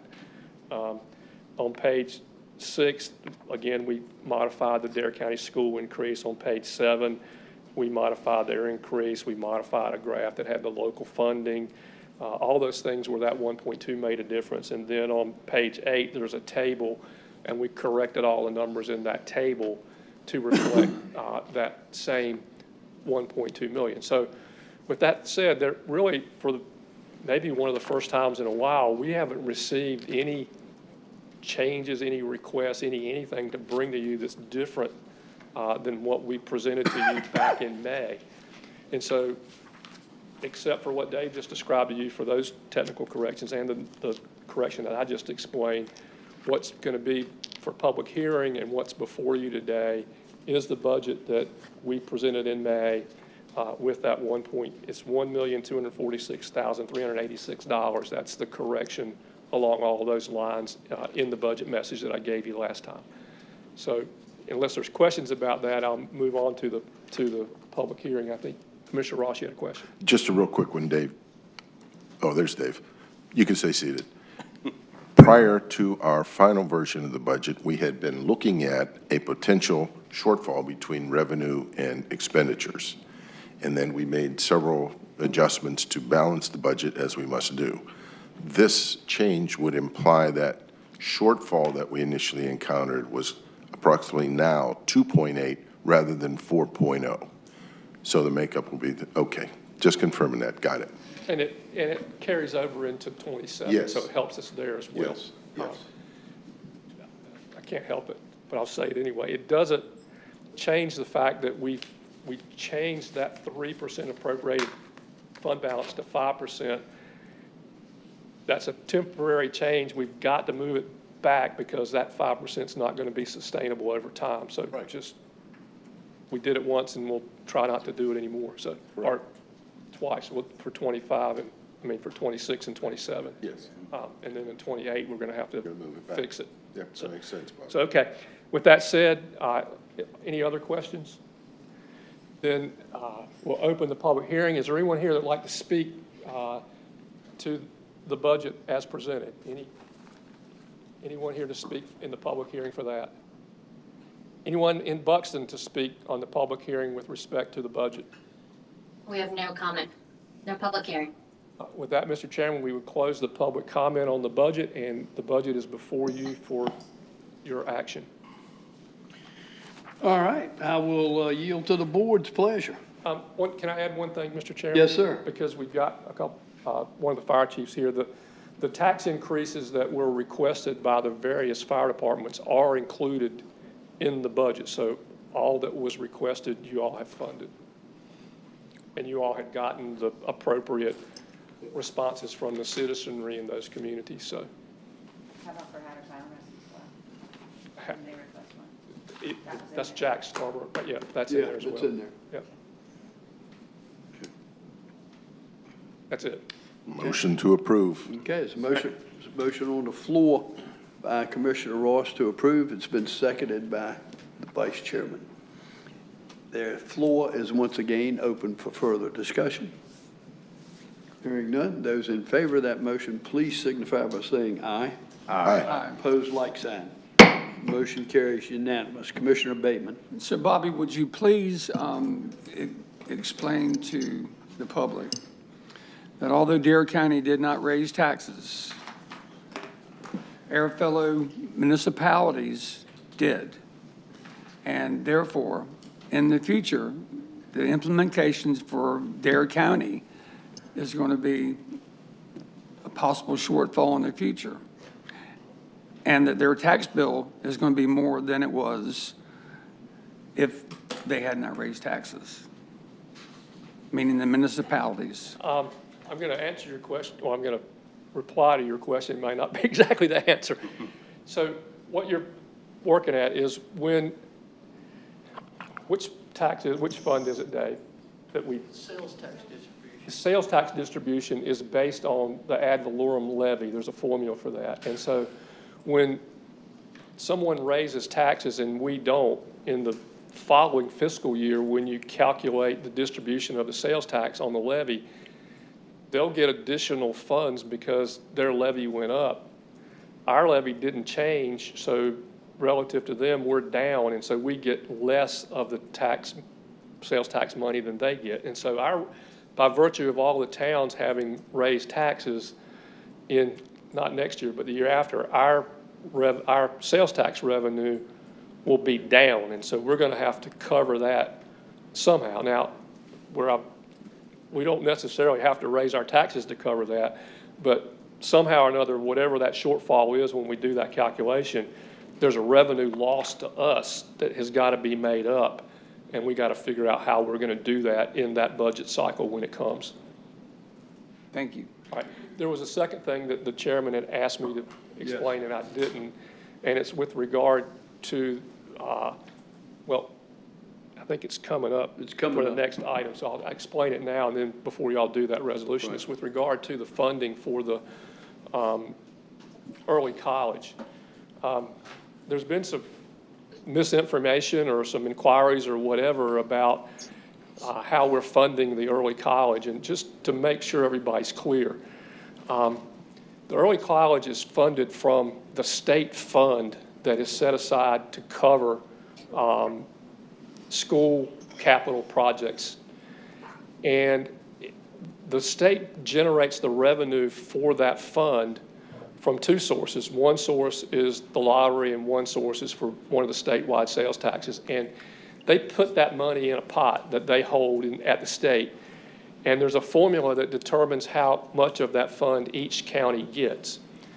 And so when you get ready to build something or do something in your school district, whatever district you are, let's just say you're going to spend $20 million because you need a new school. Well, you don't get $20 million all in one go. They don't save up for 20 years, $1 million a year for the next 20 years, and then you build a school because you need a school right now. You go out and you borrow that $20 million, and the lottery fund then gives you $1 million a year to pay off the debt service for that school. And it allows you to leverage their lottery funds and build multiple schools throughout the state rather than having to save. If we had to save for every building that we built until we had enough money to pay cash, we would never have anything because it would take 20 years of savings to accumulate enough money to build something. It's just like buying a house. Most people don't have enough cash to buy a house, so they go out and they borrow money and they use the cash that they make every day and pay payments on that house and pay it off over 30 years. Well, in local government finance, we typically do financing on 20 years, and so when we want to buy a building, we go out and we finance that building, and then we take revenues and pay it. The revenues that we're paying for the early college come from the state fund, capital fund. They don't come from our ad valorem tax rate. They're not in the general fund budget from the tax revenues that we receive from the local community. They come out of that state fund. Just so I understand and confirm, none of our current Dare County tax money is going into this. This is state-funded restricted capital. And restricted capital. And to the extent that some say we could do something else with it, we can't fund teachers, we can't fund supplements, we can't fund other things. We can only fund capital improvements.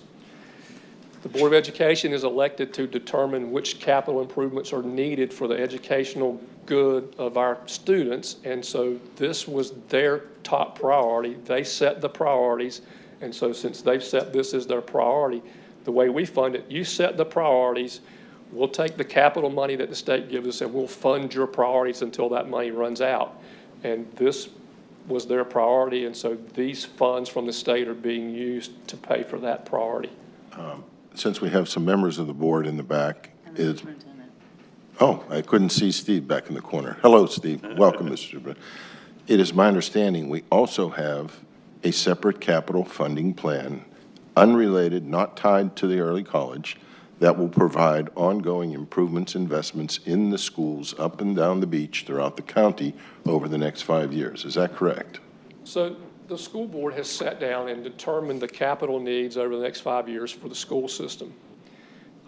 They've given it to their staff, and the superintendent and the finance officer and Dave and I have met with them, have gone through their capital improvement plan. We've asked them to prioritize that. They have done that. And we said, we'll take the funds that are available from the lottery fund and we'll now pay for the capital items in the order that you all have given us, the priority that you've given us. Again, as I said before, until that money runs out. The money recurs, and so as we pay, the debt service goes down, our money in our pot at the state grows, so that our debt goes down, our pot, our resources go up, and in 28, I think, is that right, Dave? 26, we'll be able to do the rest of that capital plan. Yeah, and so what happens now is we'll build the first priority, which is the school and the is the locker room, field house involved. Field house. It's item number 20 on today's agenda. So we'll build the school and we'll build the field house, which is what we said, and that takes up our capacity of the funds in the short run. In 28, because we will have paid some of that down and we will have accumulated more money in the lottery fund, we'll have funds available to do the rest of their capital plan in the order that they've given us. Do you want to do that, David? Well, I will. I'm sorry. He keeps calling it the lottery fund. The purpose of this handout is the second page shows the operation of the lottery fund that's held by the state. Those revenues are always less than $400,000 a year. The real funding source for you is the first page, which are restricted sales tax, 30% of Article 40 and 60% of Article 42, which is $6.5 million a year. Right. Okay. By the way, I use the lottery fund generically because that's what people refer to it as, but I recognize that it's made up of lottery money and sales tax money. I think I said that earlier. The thing behind my question was, I'm looking at the capital request plan, and I keep looking back at our administration and leadership there on the board. Classroom additions and auxiliary gym, addition and modernization of First Flight, addition and modernization of First Flight Middle, as well as elementary, kitchen rebuild at Cape Hatteras, renovation Cape Hatteras, storage at Run Hill. These are all prioritized projects that will be funded and completed. Am I right? Yes, that is correct. And we will also, in priority order, build and open the early college building over on the COI campus. And none of this is coming out of Dare County so much, or the early colleges being, so make sure I got the right understanding. Correct. Thank you. And we're looking at two separate. Yeah. And just to take that a little bit further, we meet with the staff every year with their capital plan. And what we do when we do those meetings is we look at things that we've already approved and said we need. We look at the timing of all the things that we've talked about. And right now, we've got everything that we know about. But I can tell you right now that next year, when we meet with them, there's going to be something that we didn't think of that they need. And it may be a longer-term priority and you put it on the end, or it may be a chiller went out and we got to do something right now, which means something we thought we were going to do in 26, we can't do in 26 because we got to do this thing that came up. And so we moved the 26 thing to 27 to make it possible to do that. And so that's a juggle that happens every year, but our role in that is to get the funding right and get it where it needs to be and make sure we have the dollars out of that fund. The school board's job is to decide what's the most important and give us those priorities. And so we take their priorities, and then Matt and I next year will go through and figure out where they fit in the dollars that are available, and we'll work through that Thank you, with the County staff. Manager. So Very good that's the explanation. process. Thank you. Make it, excuse me. But the bottom line that everybody needs to understand, that what we're doing with early college is not going to raise anybody's taxes in Dare County. It did not. Well, that's where the misconception. It Some has of you not put affected it the out, that's tax gonna rate. raise taxes. It hasn't affected the Right. tax rate at all. The revenue neutral rate is the revenue neutral rate, and it would be the revenue neutral rate whether we did this project or we didn't do this project. And to piggyback on what Commissioner Bateman has said, make it perfectly clear to the public and this outrageous stuff that you read on social media about the fact that we're not going to get the state education lottery funds is off the table. It's absolutely absurd what you read on social media, that we're in jeopardy of not getting the state education lottery fund. Can you confirm the fact that Bobby, County Manager, once again, that is farthest from the truth? Correct. The only thing I would tell you is every county government is put in place by the authority of the General Assembly. Every single thing, not one thing that we do, we can't do anything if the General Assembly hasn't given us that authority. And he who giveth us authority can taketh away authority. Right. And so anything that we do, if you want to look at it like that, is at risk of the General Assembly changing it. And so either we sit back and just do nothing ever because the General Assembly might change it, or we, on the good faith of the General Assembly, go forward with the authorities that we're given. This is one of those authorities that we're given. I can't tell you what the General Assembly is going to do 10 years from now. Nobody can. Right. But that's an inherent risk in county government with everything, and so it's not a risk that we really take into account when we make decisions. Are you implying social media is unreliable as a fact source?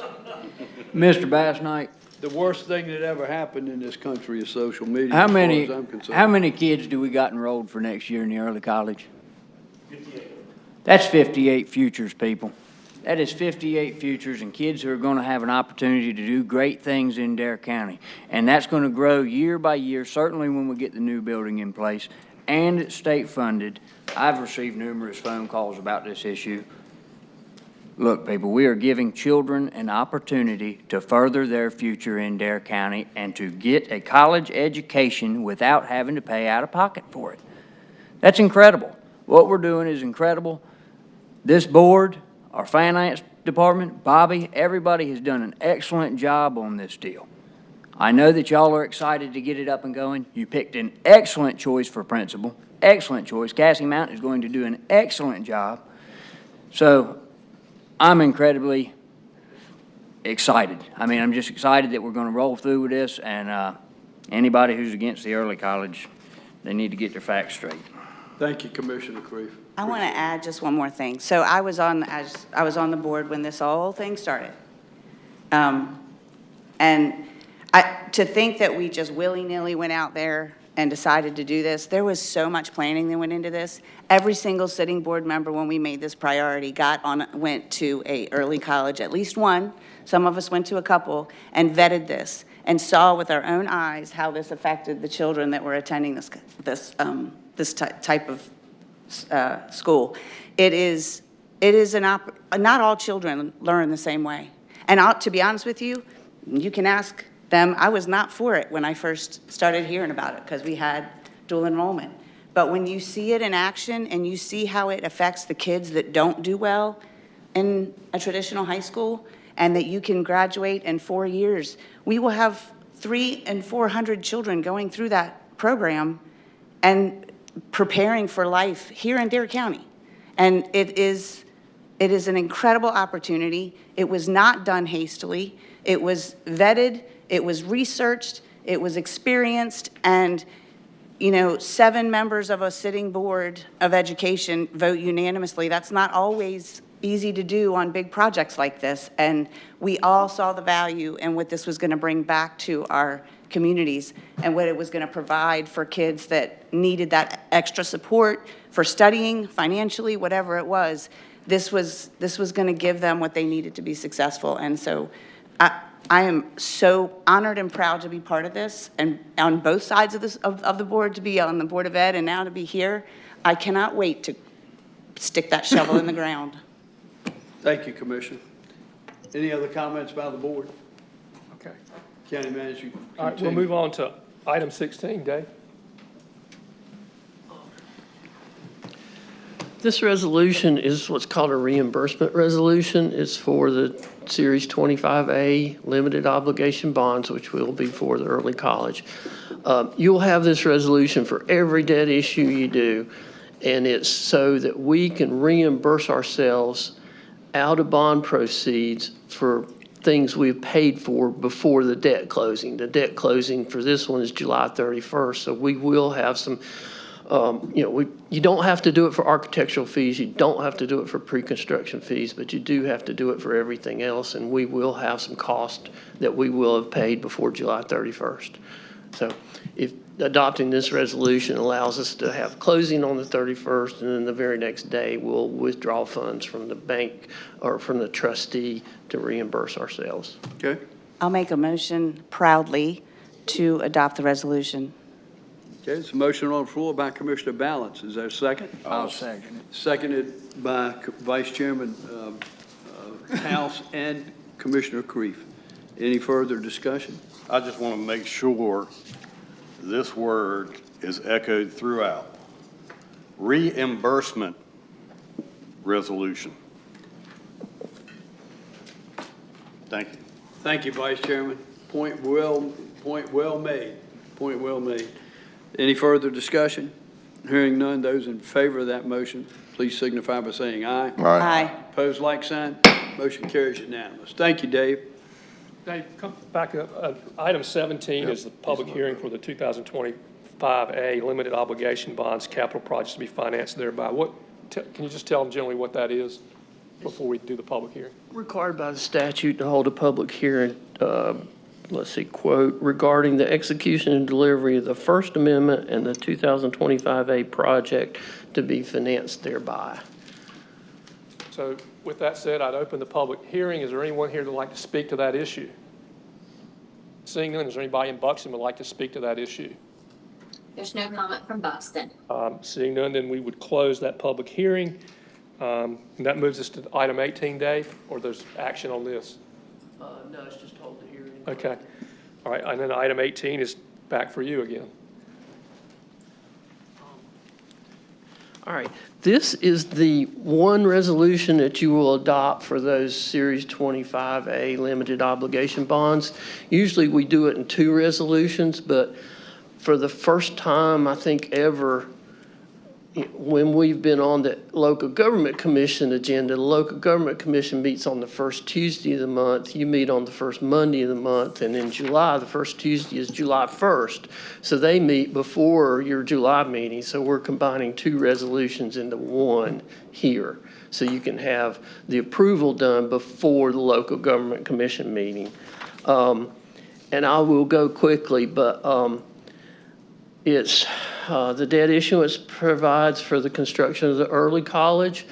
The deed of trust and what we're pledging as security is the Health and Human Services building, which we did in 2021 for improvements to that building and the COA building.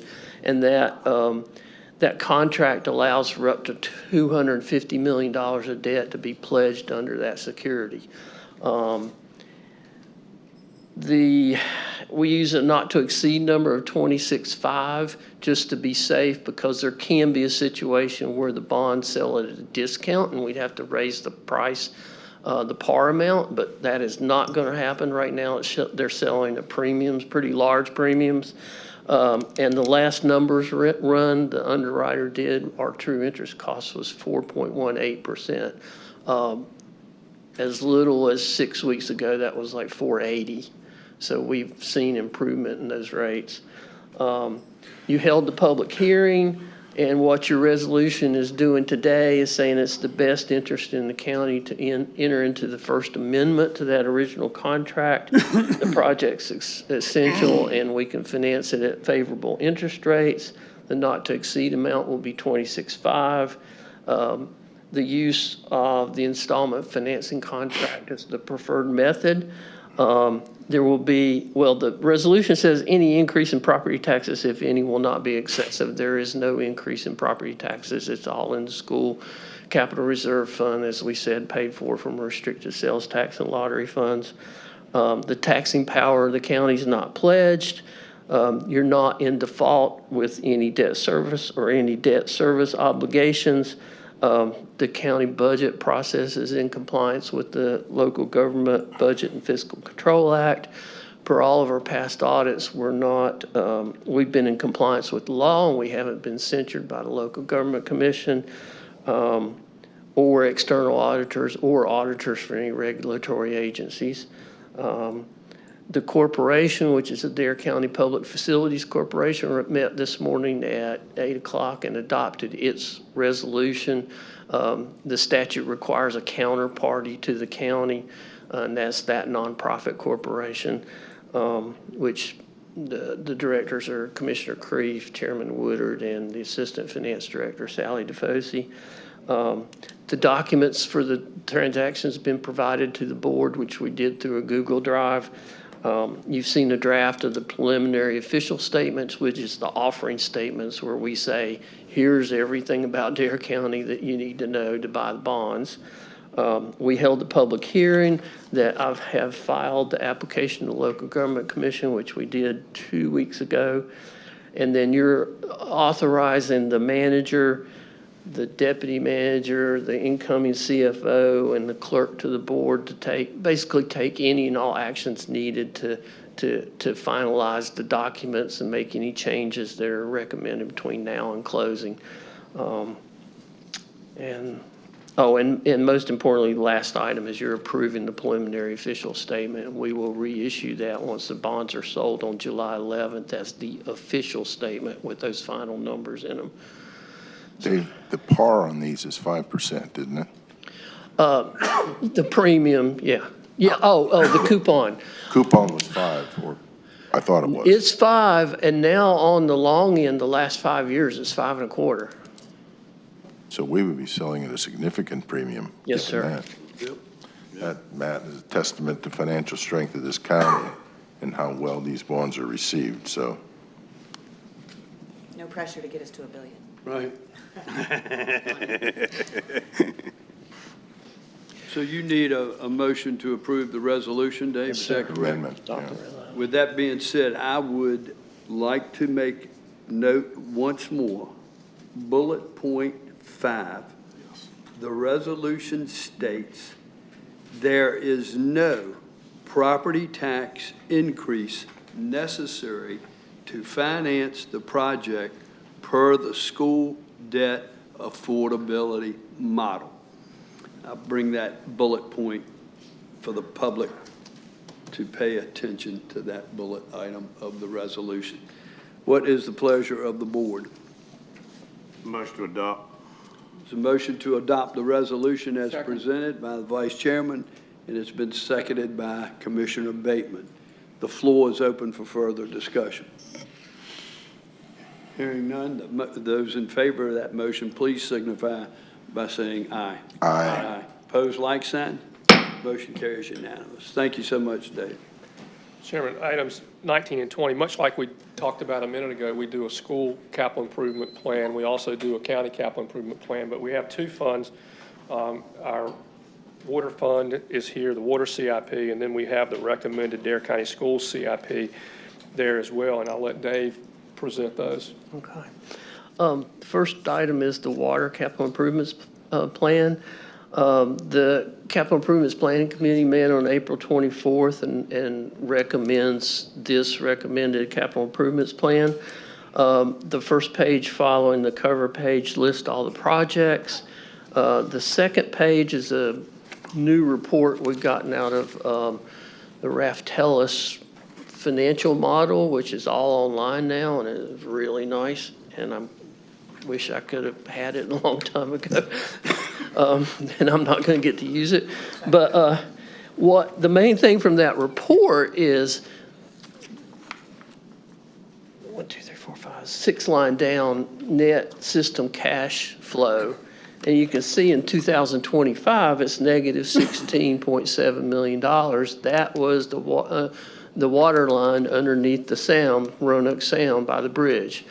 The point of that report and that line is that if you add up the remaining 5 years of amounts, we will build that, we call it the extension and replacement reserve, back to $8 million, half of what we had at the time that we had to do that project. And the capital improvement plan projects in 26 are, let's see, we're doing one, is it 3 tanks or 4? 3. We're doing 3 elevated tank renovations, replacing the membranes at Skyco for trains 1 through 3, and adding a RO unit at the Hatteras production plant of 700,000 gallons per day. And then the rest of the projects for the next 4 years after are scheduled out. It's smaller than it was before we did the $16 million project. But we had also, over the last 5 to 7 years, done a lot of cash projects and kind of caught up. So we knew we had to limit the project amount each year in order to in order to rebuild that extension and replacement fund. So what we're asking is adopt the capital project ordinance, adopt the budget amendment for the water fund, and adopt the budget amendment for the water capital reserve fund. And I'll just add quickly, the water capital reserve funds are required by statute to track what's now called system development fees, used to be called impact fees. We have to identify a project that they're used for and then move it from that one fund over to the capital fund. Gotcha. Any questions today? Sounds pretty cut and dry. Pleasure of the board then. Motion to approve. Motion approved by the vice chair. Is there seconded by Commissioner Burris? Any further discussions? Hearing none, those in favor signify by saying aye. Aye. Opposed, like sign. Motion carries unanimous. Okay. Thank you, Dave. Thank you. The item number 20 is the school capital improvements plan. On the page following the agenda sheet, again, the capital improvements committee, planning committee met in April and recommends this capital improvements plan. The first column, local capital outlay, the first year in 26 is $640,500. That was the requested amount, and all the model does is increase that by 5% a year thereafter. The CIP PAYGO, or cash funded accounts, that are all the CIP projects requested that aren't being financed through debt. So it's pretty consistent at $2.1 million a year. Those projects are all listed by school in the second table, by school by year, so that the $2,120,000 is the sum of the projects, or the projects shown in the first column under 26. There's 2 projects recommended to be done through debt, one in 26 and one in 28. And there's a $496,000 existing budget to use for one of those projects. The debt projects, first was the Manio High School field house. The plan includes a cap at $1.5 million. That existing budget of $496,000 has already been earmarked for that project, so we'll finance $1,004,000. They'll need to get the architect on board, and may already have, but that'll take some time. You've got another bond issue this fall, and you've got another bond issue next spring. So include this project with one of those issues for the debt issuance. The other one all these projects in their plan, they requested for 27, and it just does not work with the model. The model's dependent upon prior debt service falling away. And between 2000 and 2006, the county did $135 million of school debt, and the last piece of that falls off in fiscal 26. So the model only works if these projects are done in late fiscal 28 so that the debt closing is in July. So what really makes it work is that first principal payment will be June 1st of 29. All right, so they can start on the projects in 28, actually even sell the bonds in 28, as long as it closes after June 30th. We're good. So those are $7 million for a classroom addition and auxiliary gym at First Flight High, $5 million at First Flight Elementary School for addition and modernization, the same at First Flight Middle, $7 million at Cape Hatteras Secondary for kitchen rebuild, $3 million at Cape Hatteras Elementary for renovation, and $1 million for central office for storage facility.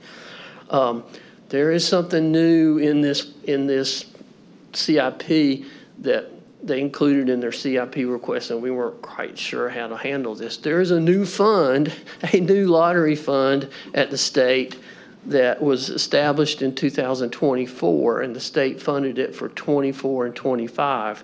It's the Public School Building and Renovation Fund. It has to be used for repairs and renovations, not new capital cost. And there's a pretty strict list in the statute or in the budget, the state budget, on what's eligible and what's not. And the other interesting thing is there's no recurring funding. It's dependent upon the state budget, including it each year. And it was included in 24 and 25. And they gave every school system the same dollar amount.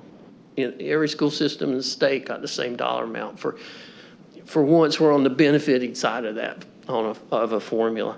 So the balance right now is $1,700,793, and they want this coming year to use $734,000 of that amount to replace the fire alarm system at Manio High, the same at Cape Hatteras Secondary, the same at Cape Hatteras Elementary, and replace auditorium seating at Cape Hatteras Secondary. Well, Dave, I got a question on that new fund. Yes, sir.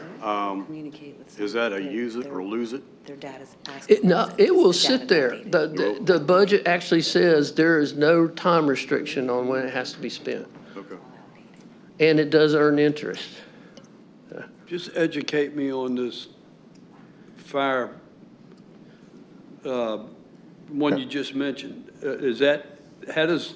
Does that go out of date, or how does fire suppression systems, how does that work? There's Fire alarm. It's not, is it a suppression or just the alarm Suppression system? or? No, it's the alarm system. And It's a I was $500,000 told, and I alarm don't system. remember. It has to be recertified. I might every so have to often. ask the superintendent for help, but I do know that we had to do the same thing at the courthouse. Ours was our alarms and our electronics. It wasn't the pipes and the sprinkler heads. Okay, so it's It's computerized stuff? Okay. More like that, yeah. Okay. I think something changed at the state level, and I think once something happens to your alarm system, it's, in can't get order the to parts be or in something. compliance, you have to replace them. Okay, all right. I just help educate me. Sorry, yeah, I don't know. I can So, promise so you the what we're asking auditorium for is to seats, approve the school CIP, adopt the capital project ordinance, adopt the budget amendment for the public school repair fund and for the school capital investment fund. So we'd still have $1 million in the public school capital repair fund. Yes. Okay. Yeah. And I will add, nobody from the state sent anything out to us saying, hey, here this is. Just found it by looking on the website. Well, Really? I mean, this is interesting that they got this new fund, because we couldn't do repairs With, from, yeah, with can't with the other with fund. the other fund. Right. So this is good to hear. Mr. Chairman, if I could. Come on up, Superintendent Bass Knight. Lay some words on us. little applause, actually, because of the work that we've done with the county manager and finance director and our staff as well. Having these conversations is what got us to this point. The things that we're talking about, fire alarm systems, which are getting close to life expectancy, actually, and they need to be replaced, would have been in the capital improvement plan over the next several years to do that. But being able to take those off of the capital improvement plan, that allows us to use that money for something else, because this money can only be used for repair and replacement. That's super. That's the balance, and it's those conversations that got us to that point. Yeah, that's great news. Yeah. Yeah. Thank you. Thank you. It's the sensors and the alarm system. Okay. Not the sprinklers. Gotcha. All right. We need a motion to board action with the finance director's request. Motion to approve the DCS 2026 CIP, adoption of the capital project ordinance, and adopt the budget amendment for the school capital investment fund. Okay, motion's on the floor by Commissioner Balance. Second. Been seconded by the Vice Chair. Any further discussion? Hearing none, those in favor signify by saying aye. Aye. Aye. Opposed, like sign. Motion carries unanimous. And then that takes us to item 21 on the agenda. This is Before we go back to 21, County Manager, just earlier in our meeting, I recognized the Vice Chair and Ron Payne and Commissioner Justin Bateman. But we also, in the meantime, the superintendent has shown up at our meeting, as well as Chairman Twitty. So Superintendent, Chairman Twitty, thank you all for being here this morning. And given that this was Dave's last meeting, we tried to load him down as best we could. That's what I'm seeing. That's what we're seeing. So item 21 is for Dave as well. It's the last one, I promise. He's trying to clear his books out before he leaves. Yeah, that's part of it, especially this one. This is to close out the Series 23 bond projects. We took a guess at this at the April meeting, and thanks to Dustin and Barnhill Contracting, we came within $1,409 of being, right. Wow. So you've got a capital project ordinance amendment to the 23 bonds and an amendment to the 25 bonds, capital project ordinances, for that net of $1,409. But the real story of what I wanted to tell you is that for the 23 projects, the final numbers were Dare Medflight was $211,000 under budget, which is 2.22%. Southern Shores EMS was $221,000 under budget, which is 2.55%. Killable Hills EMS and Fire was $1,095,000 under budget, which was 4.41%. So we were a total of $1,527,000 under budget. The other part of that is there's not many places in the state that are doing this, but when we issue the bonds, we net fund the construction fund. So we have a draw schedule of when we're going to spend the money out of the funds that are held by the trustee, and we lock in an investment portfolio that we use a third party to actually bid and structure that portfolio. That locks in a certain amount of interest, and that much interest is an amount of bonds you don't have to issue and pay interest on.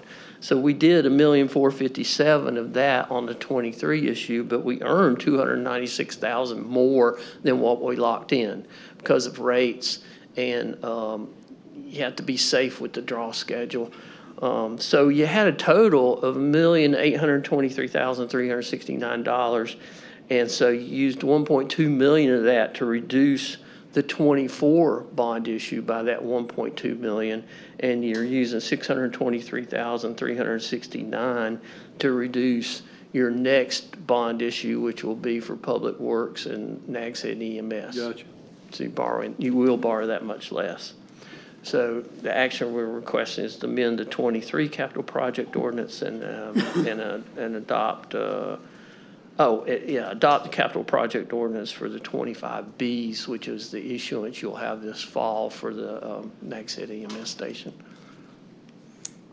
We don't say that very often, do we, Commissioner Ross? No, I was just sitting here Yeah, I in think stunned so. silence as I read it this morning or the other day, thinking, Rolling can this over be a money under budget. favorability? Is this a good thing? And I meant to give credit, and I should. Dustin, the project manager, has done a fantastic job on this, and the same with Barnhill. They could not be better to work with. Yeah, well said, Dave. Very Thank you. fortunate. Thank you. Yes. All right, we need a motion. Motion to approve. There's a motion on the floor by the vice chair, seconded by Commissioner Burris. Any further discussion? Hearing none, those in favor signify by saying aye. Aye. Opposed, like sign. Motion carries unanimous. All right, thank you. Jim, that brings us to our consent agenda. On the consent agenda, you have the approval of the minutes from May 5th, the tax collector's report, the EMS budget amendment, a resolution authorizing the disposal of certain personal property, a water resources development grant resolution, 2025 Avon Property Association fireworks display, fiscal year 26 construction administration contracts, the renewal agreement with the Outer Banks SPCA, the ClearGov renewal for our transparency module, AT&T Link Road lease, the cable TV service for EMS stations, EMS3 Buxton Admin DOT right-of-way encroachment agreement, budget amendment for the subscription-based information technology agreements, and the DHHS services for the North Carolina Department of Military and Veterans Affairs grant. Motion approved. Consent agenda. Motion on the floor by the vice chairman to approve the consent agenda as presented. Need a second. I'll say it. Seconded by Commissioner Balance. Any further discussion? Hearing none, those in favor signify by saying aye. Aye. Opposed, like sign. Motion carries unanimous. And then item 23 are your board appointments, and you have quite a few today. First is the College of the Albemarle Board of Trustees. Dr. Reed Corbett wishes to be reappointed, but due to GS 115D13, he would need to be reappointed for only a one-year term instead of 4, so that the terms would be staggered with the other appointee. I serve on that board with Dr. Reed, and I'm pleased to make the motion to reappoint. Yeah, second. Second by Commissioner Ross. Any further discussion? Hearing none, those in favor signify by saying aye. Aye. Opposed, like sign. Motion carries unanimous. Next is the Dare County Waterways Commission. John Berquist and Kenneth Scott III both have terms expiring this month, and both wish to be reappointed. Motion to reappoint. There's a motion on the floor by Commissioner Balance to reappoint. Is there a second? Second. Seconded by the vice chair. Any further discussion? Hearing none, those in favor signify by saying aye. Aye. Opposed, like sign. Motion carries unanimous. Next is the Hatteras Community Center Board. George Banks, Jeff Oden, and Dennis Robinson all have terms expiring, and they all wish to be reappointed. Point of order before we vote. Can we just double check with George Banks? I'm under the impression, I know he has a home in Manio, and I believe he's in Manio permanently versus Hatteras. Can we hold off on that vote on George until we can confirm? You can do whatever the pleasure of the board is. Yeah, that's what I'm asking the board, if the board agrees to that. Yeah, I would, No problem. let's move to July, yeah, our next Okay. meeting. And I'll have the clerk reach out to Mr. Banks, and just so we want to be, do the right thing here. So. Are we moving all three of them to July? or just- No, we can certainly vote on Odom and Robinson if the board pleases to do so. I'd like to make a motion to approve Dennis Robinson and Kenneth P. Scott. You just got his thing. He serves on our Waterways Commission as well. He's an active member of the Hatteras community. He has a young family, has a business in Hatteras. And I have heard, I haven't spoken to Jeff myself, but Jeff fishes a lot and said that he was willing to do it, but if somebody else would step up, and KP checks all the boxes. You mean Jeff Oden? Yes. Okay. So I'm saying Dennis Robinson and KP Scott for the 2-year term. But your point is Jeff has said he is, I have heard that if somebody else would like to step up and serve on that board, he was fine with that. okay, I'll ask And what the pleasure of the board is. There's a motion to reappoint Mr. Robinson and to appoint, what was this gentleman's? Kenneth P. Scott. Mr. Scott. There was no application in the package. Yeah, there's no. I'm not saying no. I know. This is the one that just came out. She just passed just an came out. application. Yeah. Would you like to hold both of those till next time and just? Wait, why don't we do that?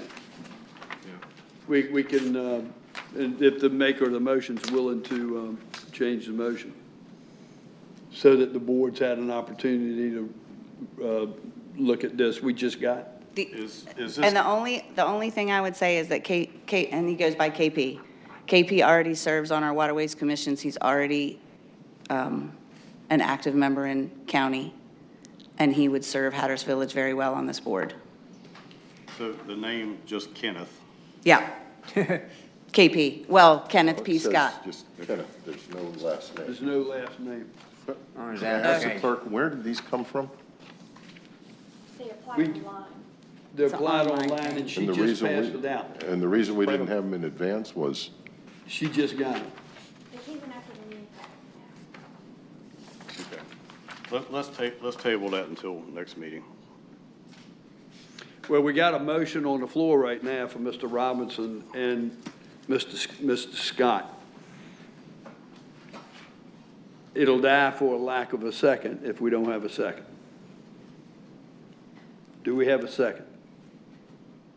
Then I'll make a motion for Dennis Robinson to be reappointed, Okay, and we'll hold off on the other two till next month. all right.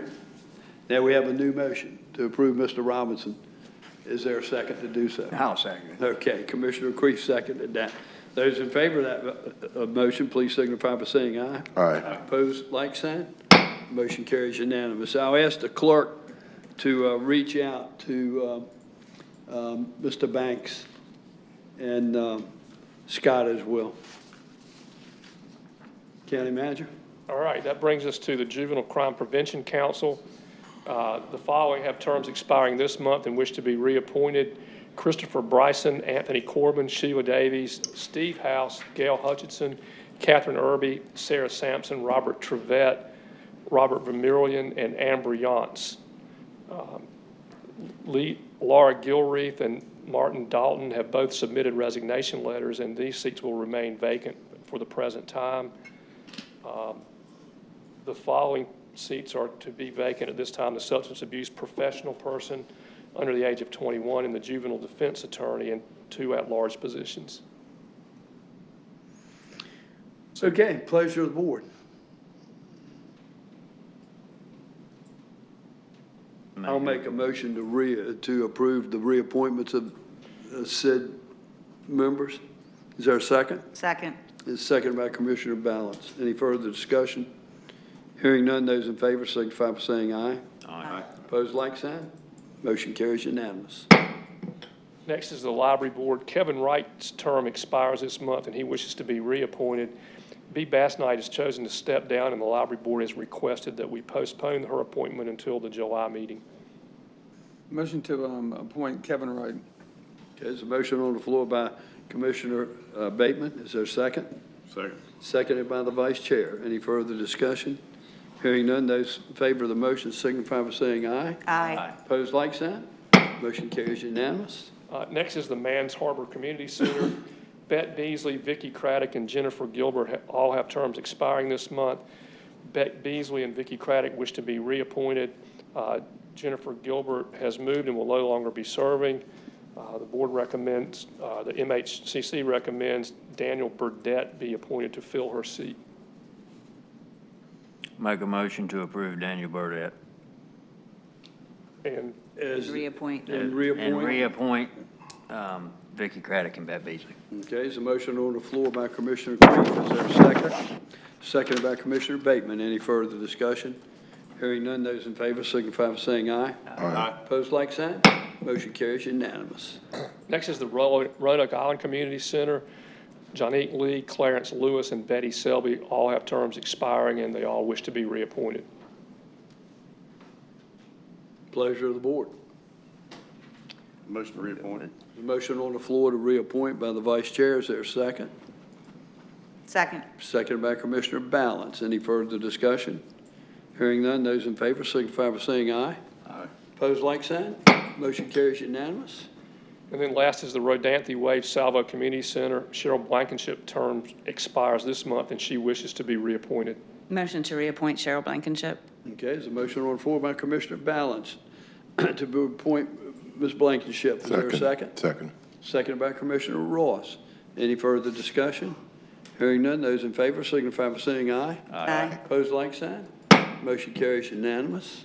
And then you have your upcoming board and committee appointments. In July, you have the East Lake Community Center Board with 1 term expiring, the Game and Wildlife Commission with 3 terms expiring, the Parks and Recs Advisory Council with 1 term expiring, and the Wanchese Community Center Board with 5 terms expiring. In August, you have the ABC Board with 1 term expiring, the Jury Commission with 1 term expiring, the Parks and Recreation Advisory Board with 1 term expiring, the Stumpy Point Community Center Board with 4 terms expiring, the Virginia Tillett Community Center Advisory Board with 4 terms expiring, and then in September, the Health and Human Services Board with 5 terms expiring, and the Juvenile Crime Prevention Council with 1 term expiring. And that would be your agenda, Mr. Chairman. Thank you, County Manager. That brings us to item 24, Commissioner's Business, County Manager's Attorney Business. Do you have anything else for us this morning, County Yes, Manager? sir. A couple of things. Okay. One is the Hatteras Medical Center down there, we lease a part of that facility to Port for their mental health down that way. That lease is coming back up, and I need authority to renew that lease for another year.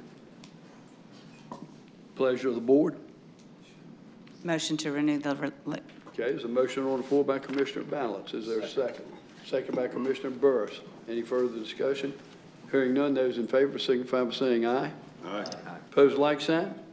Motion carries unanimous. And then this is just for information purposes. 20-something years ago, 23 years ago, the Board of Commissioners approved a recommendation from the Department of Transportation to rename Highway 64 264 between the intersection here all the way through to the intersection in Mans Harbor, or to the bridge in Mans Harbor, as Highway 64 and eliminate the 264 part of it. During that 20-some year time, everyone sort of ignored that. They haven't changed the signs. They haven't changed anything in the GIS. I mean, and it's become confusing. And so our staff became aware of the change and was beginning to make those changes on all of the records, and to have our staff, as we replace signs, replace the street signs with the right stuff, at least in the county. I told them to sit tight until we could at least make it public, because I didn't want people to wake up one morning and not know, and all of a sudden everything's different and they didn't know that it had been done. So I'm telling you now that that's going on. We've let Manio know the same thing, because a big portion of that area is within the town of Manio. And I talked to them, and they made their board aware of that at their meeting on Wednesday. So they're aware too. So in the coming months, we're going to send letters out to the people involved and all that. But we'll start making those changes in the signs. We'll make changes in the GIS. It'll then change in Google. It'll change on our emergency response databases. All that stuff will start changing, and the people's addresses will, instead of 264 will now be Highway 64 all by itself. Not a significant change, probably won't cause many, if any, disruptions, but it is a change and it is different. So I just want to make everybody aware that that happened, and for whatever reason, nobody did anything about it over time. So that's where we are. And then the last thing that I have, and we talked a lot about capital improvement plans this morning. We did the water, we did the school, we talked about all that. Our own capital improvement plan is not done yet. We're at the final part of that, and we will have to have, Mr. Chairman, a capital improvement committee meeting sometime this month, and we'll try to do it before our July meeting. We need some guidance from you all. It's It's not a huge bust, it's a couple $1 million off, and we just got to figure out what we're going to rearrange or how we're going to try to meet that. And I need you all to make some recommendations about priorities or options, and then we can come back to the full board with those recommendations, and you can decide if you like them or not. So that's coming. We should have that for our July meeting, Dave. Ready, waiting on me as of Friday. So Like, I'm done. So we'll. Finance is on top of it. Yeah, he finished it yesterday, right? So Dave and Matt and I will meet this week and sort of get it straight, get it in our heads, have some recommendations for you all, and then I'll ask you all for some dates for a capital improvement plan in the next couple of weeks to go through that, just to let you know we're on that. So, and that's all that I have. All right, thank you. Sheila, did I have anything else for you? Did we cover? Okay, all right, great. Thank you, County Manager. Commissioner Balance, is the bridge done, all the work done, they out of there? They're not out of there, but it's open. So It's open. The businesses are happy. Did they end up using riprap or It did. bulkhead? Rip-rap. Riprap. Well, So I went down the there. reason I bring that up is I'm looking at you now. Well, I was down there over the weekend, and there was a flatbed truck with stacks of the corrugated metal sheet pile that was on the truck. And so I thought, well, okay, now they hadn't put the sheet pile down. So I don't know where that goes, and don't know that they're finished. Then I don't know either, because I was gone last week. The point is you're on top of it. Right, I looked over the weekend, yes. Super. And once that's done, whether it's riprap or. Whatever, then we'll take a look at Then we'll take our end of it and go. Yeah, okay. Thank you. I'll bring that up Thank just you. for your benefit. Appreciate that. Okay. Thank you, County Manager. That brings us to our Public Information Office. Ms. Hester, do you have anything for us? I put these QR codes at everybody's place. Yeah, I saw that. I wanted you to be aware of the new low-speed vehicle and golf cart map that IT, our GIS department put together. Qualifies as a low-speed vehicle? Well, on the site, we try to help people understand that those are the ones that have tags and are licensed to be on the road in areas under 35 miles per hour. You know that you see the cars that have seat belts and have all the things they have to receive a tag on them. But It's kind of a glorified golf cart. yes, kind of souped up. So this is something that we're soon going to be giving out to the rental places that rent the golf carts and trying to distribute these. It's a really an interactive map that shows people where you can take your golf carts, where you can take your LSVs. There's been some confusion, and so the towns we all worked together to develop this, and there'll be a page on our website that goes along with it. But if you have a chance, scan it, take a look. I think you'll like that, and thanks to Kristen and GIS for working on that. We do have a date for the ribbon cutting for Station 8 in Mans Harbor. That will be your next meeting date at 3 o'clock. That's July 14th at 3 o'clock. There'll be an open house that follows until 6:30, and they'll have all the great demonstrations that they've done at those other open houses, such as like the Stop the Bleed and CPR, and the ambulances on display. So please add that to your calendar. Okay. And it looks like the station in Kitty Hawk will be the following month, but we'll confirm that. Looks like that'll be at your August meeting date. And just a quick, the other date is Parks and Rec has planned their second annual Family Fun in the Park block party. They're in Kill Devil Hills along Mustin Street. It's a lot of fun. We held the first one last year with lots of departments participating, and it rained, so we were inside the gym at Family Rec Park. Hopefully we can be outside this year. It's a great event. Lots of families had fun. Hot dogs, games. You kind of walk along Mustin and go to the water department. Yep. It's great. Yeah. Hot dogs? Hot dogs. What date? Yeah. That is July, Friday, July 18th, the right 18th. after your next meeting from 5 to 8. Do they have a dunk tank? We'll probably have, yes. I already did my time, so you guys. The water department will definitely have their dunk tank. Okay, That was when they, Gotcha. Yeah. and, I ain't giving anybody the Yeah. pleasure. Three of us have been in the dunk tank. That's saying. all I'm saying. What's that? 3 of us have already been in the dunk tank. Well, let's That's have an all I'm saying. alumni reunion at the block party for you three, huh? Yeah, sure. So Some of us have been in the dunk tank for the last 12 years. so the parking is at the elementary school. Pretty good, Bob. Do what? That's pretty good. The elementary school. Yeah, and then come I saw across. a map. You guys, Yeah. there was a note that showed the mapping Yeah, of everything. so that's a great fun It is a event. good event. And that's all I have. Well, thank you. Thank you. Dorothy, what was the date again? I know I have it. July in- 18th, 18th. Friday. July 18th, yeah, Starts thank at you. 5 o'clock. Yep. Thank you, Dorothy. Appreciate it. Dave, anything else for us? No, sir, just thank you for what you did. Yeah.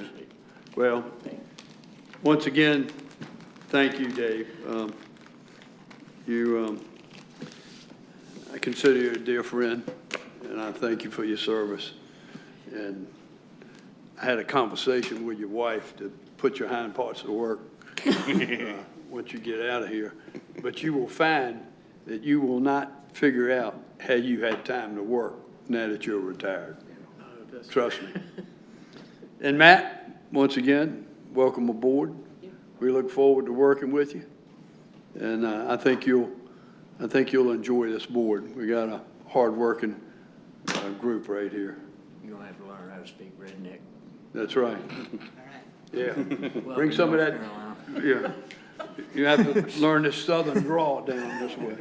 So, That's the Dune Billy draw. that's right. Yeah. That brings us to commissioner comments, and with that being said, Commissioner Creef, would you mind kicking it off today? Yeah, no problem.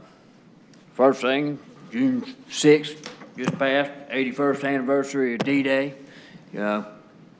Takes a lot of courage to go run up a beach in the midst of hellfire and death, and you're 18 years old, done beat your way across the ocean. I just want to give credit to all of our servicemen and women throughout the country for the courage that they exemplify in our nation every day. Another thing is, a personal hero of mine, Phil Robertson, passed away.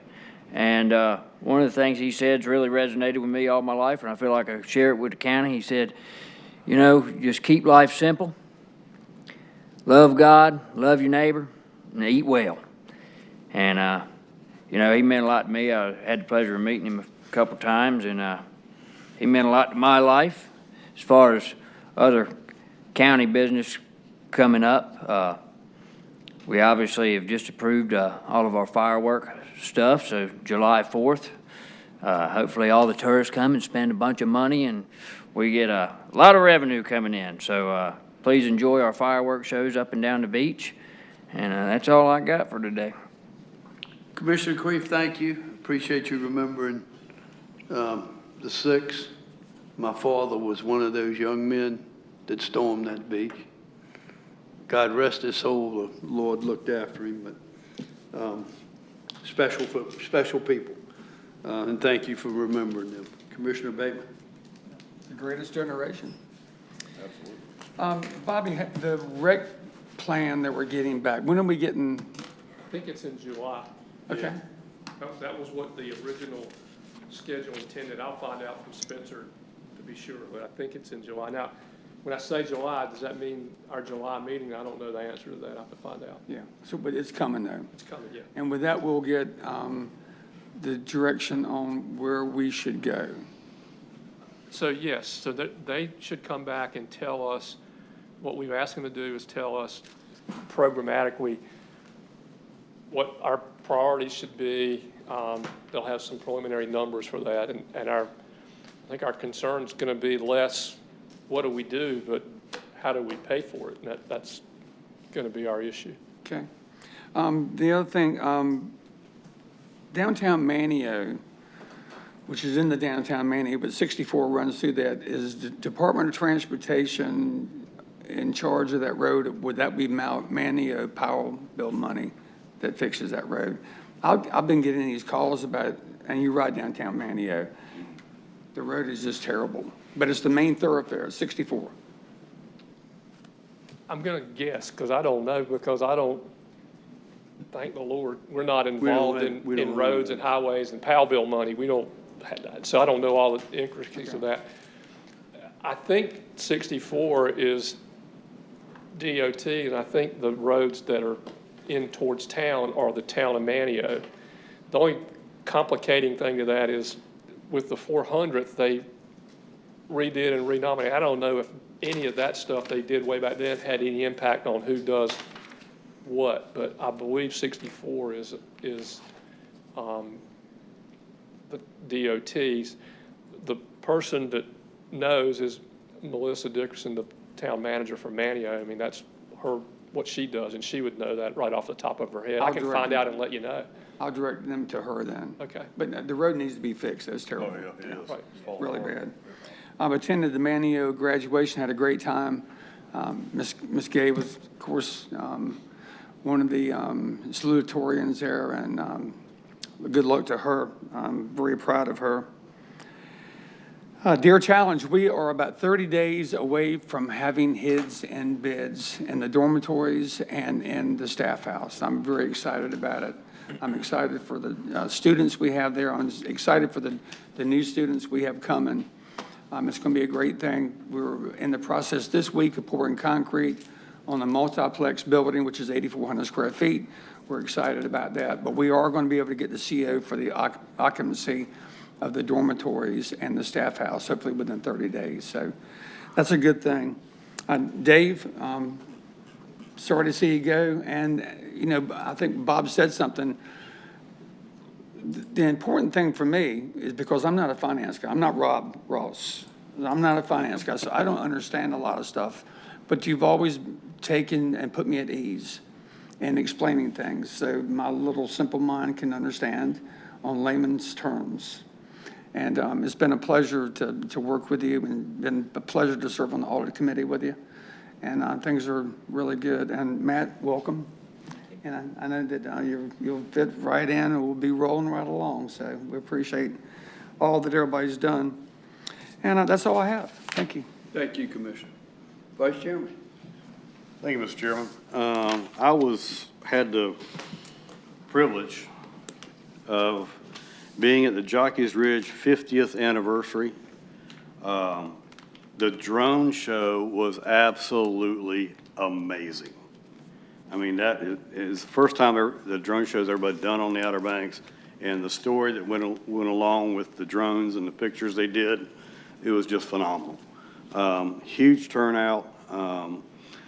One of the things that my wife and I really enjoyed was as it was right after the concert and right before the drone show, as the lighting was getting darker because the sun was going down, was watching all the little kids that had these little LED headbands on or wristbands just running up and down the sand dunes. That was just funny to watch them do that and to really enjoy what Jockey's Ridge is all about. And that was just a phenomenal evening. And Dave Clausen, I cannot say enough about your professionalism, your friendship, your way to make numbers interesting. And I cannot say enough about that. And your record here in Dare County with the exceptional awards you've been given throughout your tenure here, each and every one of them, well-deserved. Sir, you are at the top of your profession, and I cannot thank you enough. And Matt, I will say this, in most other terms, you know, when you take over from somebody's position, to say you've got some big shoes to fill. Well, this is in finance, you've got some big checks to write. So welcome aboard. Look forward to working with you. Dave, I hate to see you go, but good luck. And we wish you well. And now for the favorite part of any Dare County Commissioners meeting, meet our pet of the week. Our pet of the week this week is Zeus. Meet Zeus, And a no charming audio. one-year-old brown tabby. It's a cat. Zeus thrives on interaction, whether it's cuddling, playing with toys, or simply spending time with you. He gets along well with other cats. If you're looking for an affectionate, lively, and loving companion, Zeus might be the perfect match for you. There we go. To adopt Zeus, or foster one of our other animals, come visit us Monday through Friday at our shelter located in Manio. For more information, visit our website at obxspca.org or visit our OBXSPCA Facebook page. So run over to the SPCA, check out Zeus and the other Greek gods they have there, and have somebody adopt one of them and give them their forever home. Thank you very much, Mr. Chairman. Thank you, Vice Chairman. Commissioner Ross. Thank you, sir. Spoiler alert, there's going to be a little bit of repetition here, but I think it's well-deserved. Dave, we've worked together for a long time. The results speak for themselves, and honestly, I think Vice Chairman House said it very well. You leave an incredible legacy. I think I once said, in terms of other counties, a lot of commissioners don't sleep well at night because ultimately that fatal error can be a financial scandal, shortfall, malfeasance. Never in my 7 years on the board have I lost a wink of sleep on that. You and that crackerjack A-plus staff in the finance group are terrific. I want to wish you the very best in the next phase. I think Bob's right. You're going to find, how did I ever have time to work? That's what tends to happen. But obviously, my very, very best wishes. Matt, we had a chance to chat. You told me what you had planned for the weekend. I went home and took a nap because you exhausted me with the drive and the packing and the painting and the celebration of the anniversary for your parents and then the drive back. But welcome aboard. You've got as I told you at the time, you're inheriting a terrific ship. There are very few adjustments that need to be made. We've got an excellent county manager, and welcome aboard. I'll expand momentarily, Steve, on your comments about Jockey's Ridge, the 50th anniversary. I've been working with them as a member of their finance subcommittee for about 18 months since the initial planning began. The entire weekend was incredibly well run and organized, first ever. And I had the opportunity to attend their homecoming dinner on Thursday night.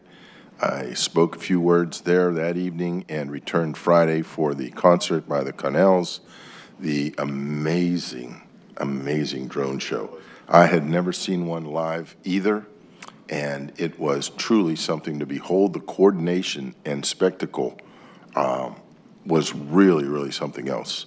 And, you know, the members of the committee, Ann Cabell-Baum, Bob Mueller, their director, Colette Minardi, and of course our park superintendent, Joy Cook, partnered and worked very hard over the last 18 months, along with other members of the Friends of Jockey's Ridge, to pull this off, and I think it really served Dare County well and made us all proud. I closed my remarks with a comment where I used a Margaret Mead quote, and I paraphrased a little bit, so I took a little license. Never doubt that a single woman of commitment can change the world.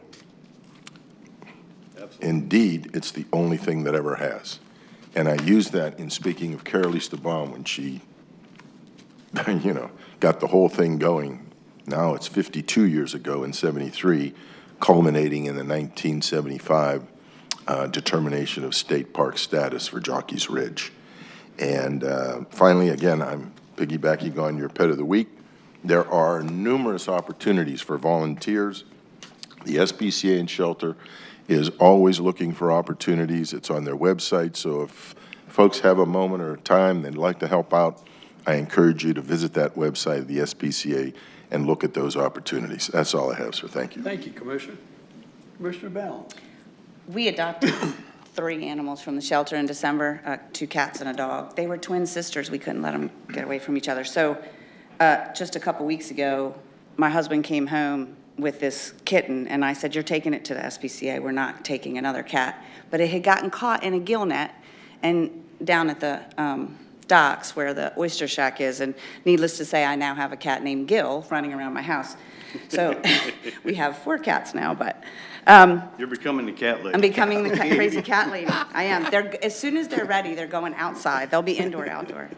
I'm going to, again, I know you've heard this 1,000 times, but Dave, as a member of the Board of Education and now to be, I wish it was longer to have gotten to know you better, and I appreciate everything you did to get me caught up once I was sworn in.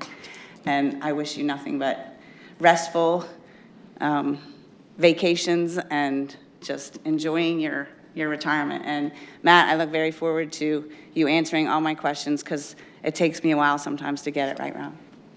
But I have promised, though. Sharpest knife in the drawer. Want a quick shout out to the teachers and administrators as we wrap up the school year. Graduations are over and kids are getting ready for their last summer on the Outer Banks before they go to college, and the younger ones getting ready to spend some time at the beach, hopefully. So just thanking all the teachers for their hard work this school year and the administrators, and looking forward to the early college. I really am looking forward to that. I hope that people can get on board with it because it really is an amazing opportunity for our children to have the best option for a future if they don't like traditional schools. I have been working really hard on HB 442. It is the bill that is for the flounder red snapper. I had the opportunity we went to Raleigh. And then this past weekend, I had the opportunity to meet again and speak with Senator Brinson, Lazara, Sanderson, and Hannig again about how important this bill is. This bill is not just it's going to give back to both recreational and commercial fishermen, and it's going to support our tackle shops, our restaurants, it's just all the way around the bat. This is something really, really important. So for those of you listening, if you can send a letter to one of the senators to say that you're in support of it, it is a really important bill for Dare County. And so I will again be in a position to hopefully have another conversation with them this week. I am on the... If I can say just one comment on that, too. One very important part of that bill, it states that the Marine Fisheries Commission is required every year to do a stock assessment of these two fisheries. And that is phenomenal because what they've been doing with these two fisheries is the last stock assessment they're actually gauging this thing by is over 5 years old. Not only that, when they updated that stock assessment, the Georgia, South Carolina, I believe Virginia, those marine fishery commissions did not validate that. So we're being regulated in 2025, 2026 for data from 2022. So the other thing this bill does is it keeps it in place for 4 years.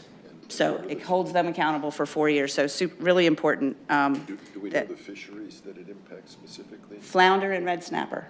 Yep. So anyway, I'm on the steering committee for education. And we have a meeting tomorrow evening in Raleigh, and some of the legislators will be there. Some of the senators I spoke to said they were going to be there. So again, we are going to, push this again to try to get this out of the Rules Committee into Senator Sanderson's committee. So hopefully it will make it to the floor. So any letters you could write to a senator to say we're in support of this, we need this, would be gratefully appreciated. And I'll just close with saying I hope everybody has a safe, fun summer. Thank you, Commissioner. I failed to mention earlier, and I want to thank Commissioner Balance and Burris for going to Raleigh with myself and the county manager several weeks back to lobby 5 or 6 bills with our lobbyists, with our legislators, and I felt like it was a very successful trip. I hope Commissioner Burris and Commissioner Balance felt the same, because we really had good response from all of those that we met. It definitely did, because when I saw Lazara this weekend, he recognized me and appreciated being able to have another conversation with him. So it makes a difference when you can get in front of them and tell your message. So thank you all again for going with us. That brings us to Commissioner Burris. What do you have for us? Well, I was going to mention the trip. It was a lot of fun, just like the one we all took to New Bern, you know, for those new commissioners to get some of their schooling out of the way. The trip to Raleigh was a lot of fun. We avoided meatloaf, so that was a plus. And our county manager didn't make us walk a long ways. And, you know, so we avoided all the pitfalls of the New Bern trip, as said by others. But Mr. Clausen, I just joined the board in November, so we haven't had a chance to work together extensively, you know, on anything yet. But just a fantastic career, you know, all the accomplishments, and I wish you and yours nothing but health and happiness in your retirement, and very, very well deserved, and very excited for you. I wish I could retire.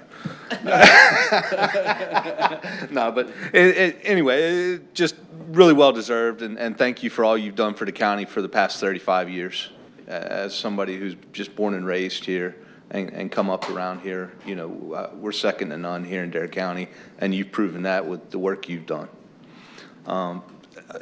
Yeah, D-Day, Commissioner Kreef brought it up, was very well, you know, my dad was born on the actual D-Day 81 years ago. So this year would have been his 81st birthday.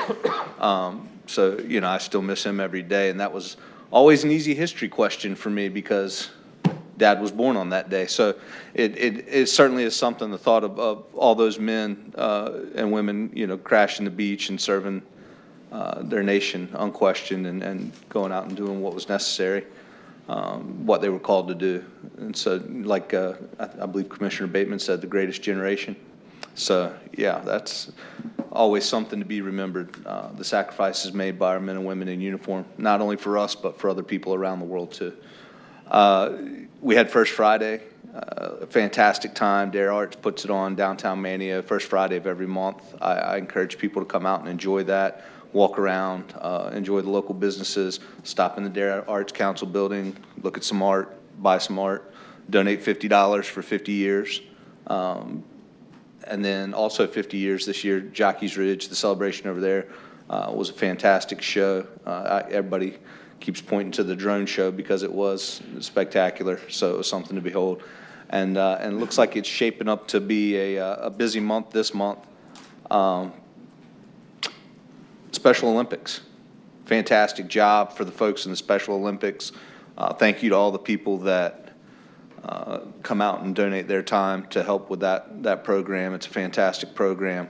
We'll get everybody out next year for a dip in the ocean. That'll be a lot of fun. And then the block party, I look forward to the block party, and we will do the ribbon cuttings for the two new EMSs, which I think is fantastic. You know, extending the services, make them more readily available for the people of the community. So, and I thank the previous board members for that because they had the foresight to go ahead and have those things done. So, thank you very much, Mr. Chairman. Thank you, Commissioner. One last item I have, and then the county manager has one other item. We talked briefly about the Dare County baseball and helping them financially, and just before the meeting started, county manager spoke with Spencer and Alan Moran, who's part of that nonprofit. Bobby, fill us in where we need to go from here. We need to help them out financially. I don't know if we need to put a specific amount on it, but I know that we talked about helping them out because of this district tournament that is coming to Dare County. It's going to bring in some 500 kids. It's going to be for a week long, so we need to help them with paying for referees and balls and lining fields, et cetera. And I know you've talked to Spencer since this morning. So what we understand is that they were notified within the last week or 10 days that they had been selected as the host county for a regional Little League baseball tournament. And as you said, there's like 500 kids coming, and it's a week-long event. It'll be here on Roanoke Island, I think, in Westcott Park.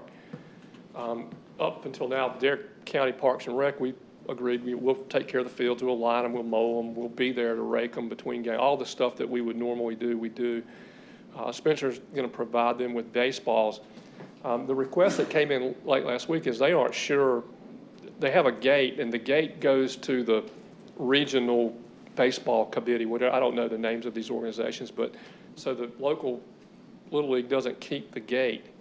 And so they make whatever money they make on concessions and T-shirts. They use those funds generally to fund their league in the next year. When my kids were doing Little League, we did it the same way. When Irvin's son played, did it the same way. So that's unusual, but they're concerned that they aren't going to have enough money to pay the officials and all the other expenses that are associated with doing this, and they asked for help. They don't really have a number, and so in talking to Alan, I said, well, if we're going to help, then maybe I can get we can get the board to give us a not to exceed number, and then when you get going in your tournament and you see what your need is, we can help supplement you to make sure that you don't have a problem. And so that's what he and I discussed. He had thrown out a number as high as like $25,000. We had talked about $20,000. I don't know what the number you all are comfortable with is, but if you all give us a not to exceed number, the money would be, I don't know what we've got in this year's contingency. It would either be paid out of this year's contingency or out of next year's contingency. Right. If it went over into July. I think we have that amount available. So yeah, I would just a recommendation not to exceed 20. I know we had. I could agree with that. So if the board's comfortable with that, we can certainly make a motion to that effect. I'll make that a motion. All right, thank you, Commissioner Bateman. Is there a second? Second. Seconded by Commissioner Balance. Any further discussion? Those in favor signify by saying aye. Aye. Opposed, like sign. Motion carries unanimous. Thank you, Bob. right. The last thing I had, I meant to do it when we were doing the board appointments, and I didn't. The Airport Authority has asked for a resolution, and they've sent me a form, and they need to create their terms of office that don't run concurrent, so that they stagger their terms correctly, so they don't lose all their boards at the same time when their terms expire. And they have a resolution that says basically, be it resolved, the commissioners resolve as follows, that current and future members of the Airport Authority be grouped into 3 groups as follows. Group 1 will begin on July 1st, 2025 and end on 6/30/2027. This is a one-time only 2-year term for each Group 1 member. And the Group 1 members are Tony Bruno, Irvin Bateman, and Stephen King. So they're to create these expired terms. Their terms expire in 28 and 29, and they would all expire in 27. So in 27, you'd have to reappoint them. The Group 2 would be Fred Newberry, Walton Burkmeyer Jr., and James Kinney. Their terms expire in 26 and 27. Their new terms would expire in 28. So that group would come the following year. And then the Group 3 members would be George Henderson, Charles Davidson, and Wally Overman. Their terms would expire in 29. And so that way now you have 3 expiring every 3 years. Makes like that. Mm-hmm. It says that pursuant to the schedule, the Board of Commissioners hereby makes adjustments to the terms of all 9 current members into the slots in Groups 1, 2, and 3 as I've just set out. In June 26, there'll be no new appointments needed. No later than June of 27, all Group 1 slots are filled by the board with appointments taking office in 27 and expiring in 31. So you'll start 3-year terms then, or 4-year terms then. No later than June 28th, all Group 2 slots will be filled by the board appointees on July 1st of 2028, with their terms expiring in June of 32. And then the Group 3 slots that are filled will take office in July of 29, with their terms expiring in June of 23. In June of 30, no new appointments to the board will be needed. And then no later than June 31st, all Group 1 slots are to be filled by the board, with the appointees taking office in 31 and expiring in 35. And then the same schedule follows in the subsequent years. A newly appointed board member of the authority who is filling a vacancy that occurred during a 4-year term will serve the remaining unexpired part of his term and will assume his or her predecessor's group in the slot that we designated above. And so the Airport Authority has asked for you all to adopt that resolution so they can get that in place for the coming fiscal year. All right, we have a motion to do so. So moved. There's a motion by Commissioner Balance, it's seconded by Vice Chairman. Any further discussion? Hearing none, those in favor signify by saying aye. Aye. Opposed, like sign. Motion carries unanimous. One more thing, word is getting out throughout the state that Chairman Twitty of the Board of Education and myself, Chairman of the Dare County Board of Commissioners, and former BOE Commissioner, now Board of Commissioners Commissioner, we are doing another pony show this coming week, Wednesday. So word's going out. What is this, the third, about the fourth one I think we've done. But we do a presentation, last about an hour, hour and a half of how our boards of education and Board of Commissioners work together and accomplish what we've been able to accomplish. So word's spreading throughout the state. We get offers all the time. So we're going Wednesday to where, Commissioner? Where? Wayne County. Wayne County. So we look forward to doing that with their board. Thursday. In that regard, I mean, the word has gotten out to what you did, because I got invited to the Association of County Commissioners annual conference in August to give the same presentation to the County Commissioners Association. So what you're doing is getting out there. Right. So. Great job. By all. All right. With that being said, we need to a motion to adjourn until 9 a.m. on July the 14th. So moved. It's a motion on the floor by Vice Chairman, seconded by Commissioner Burris. Any further discussion? Hearing none, those in favor signify by saying aye. Aye. Opposed, like sign. Motion carries.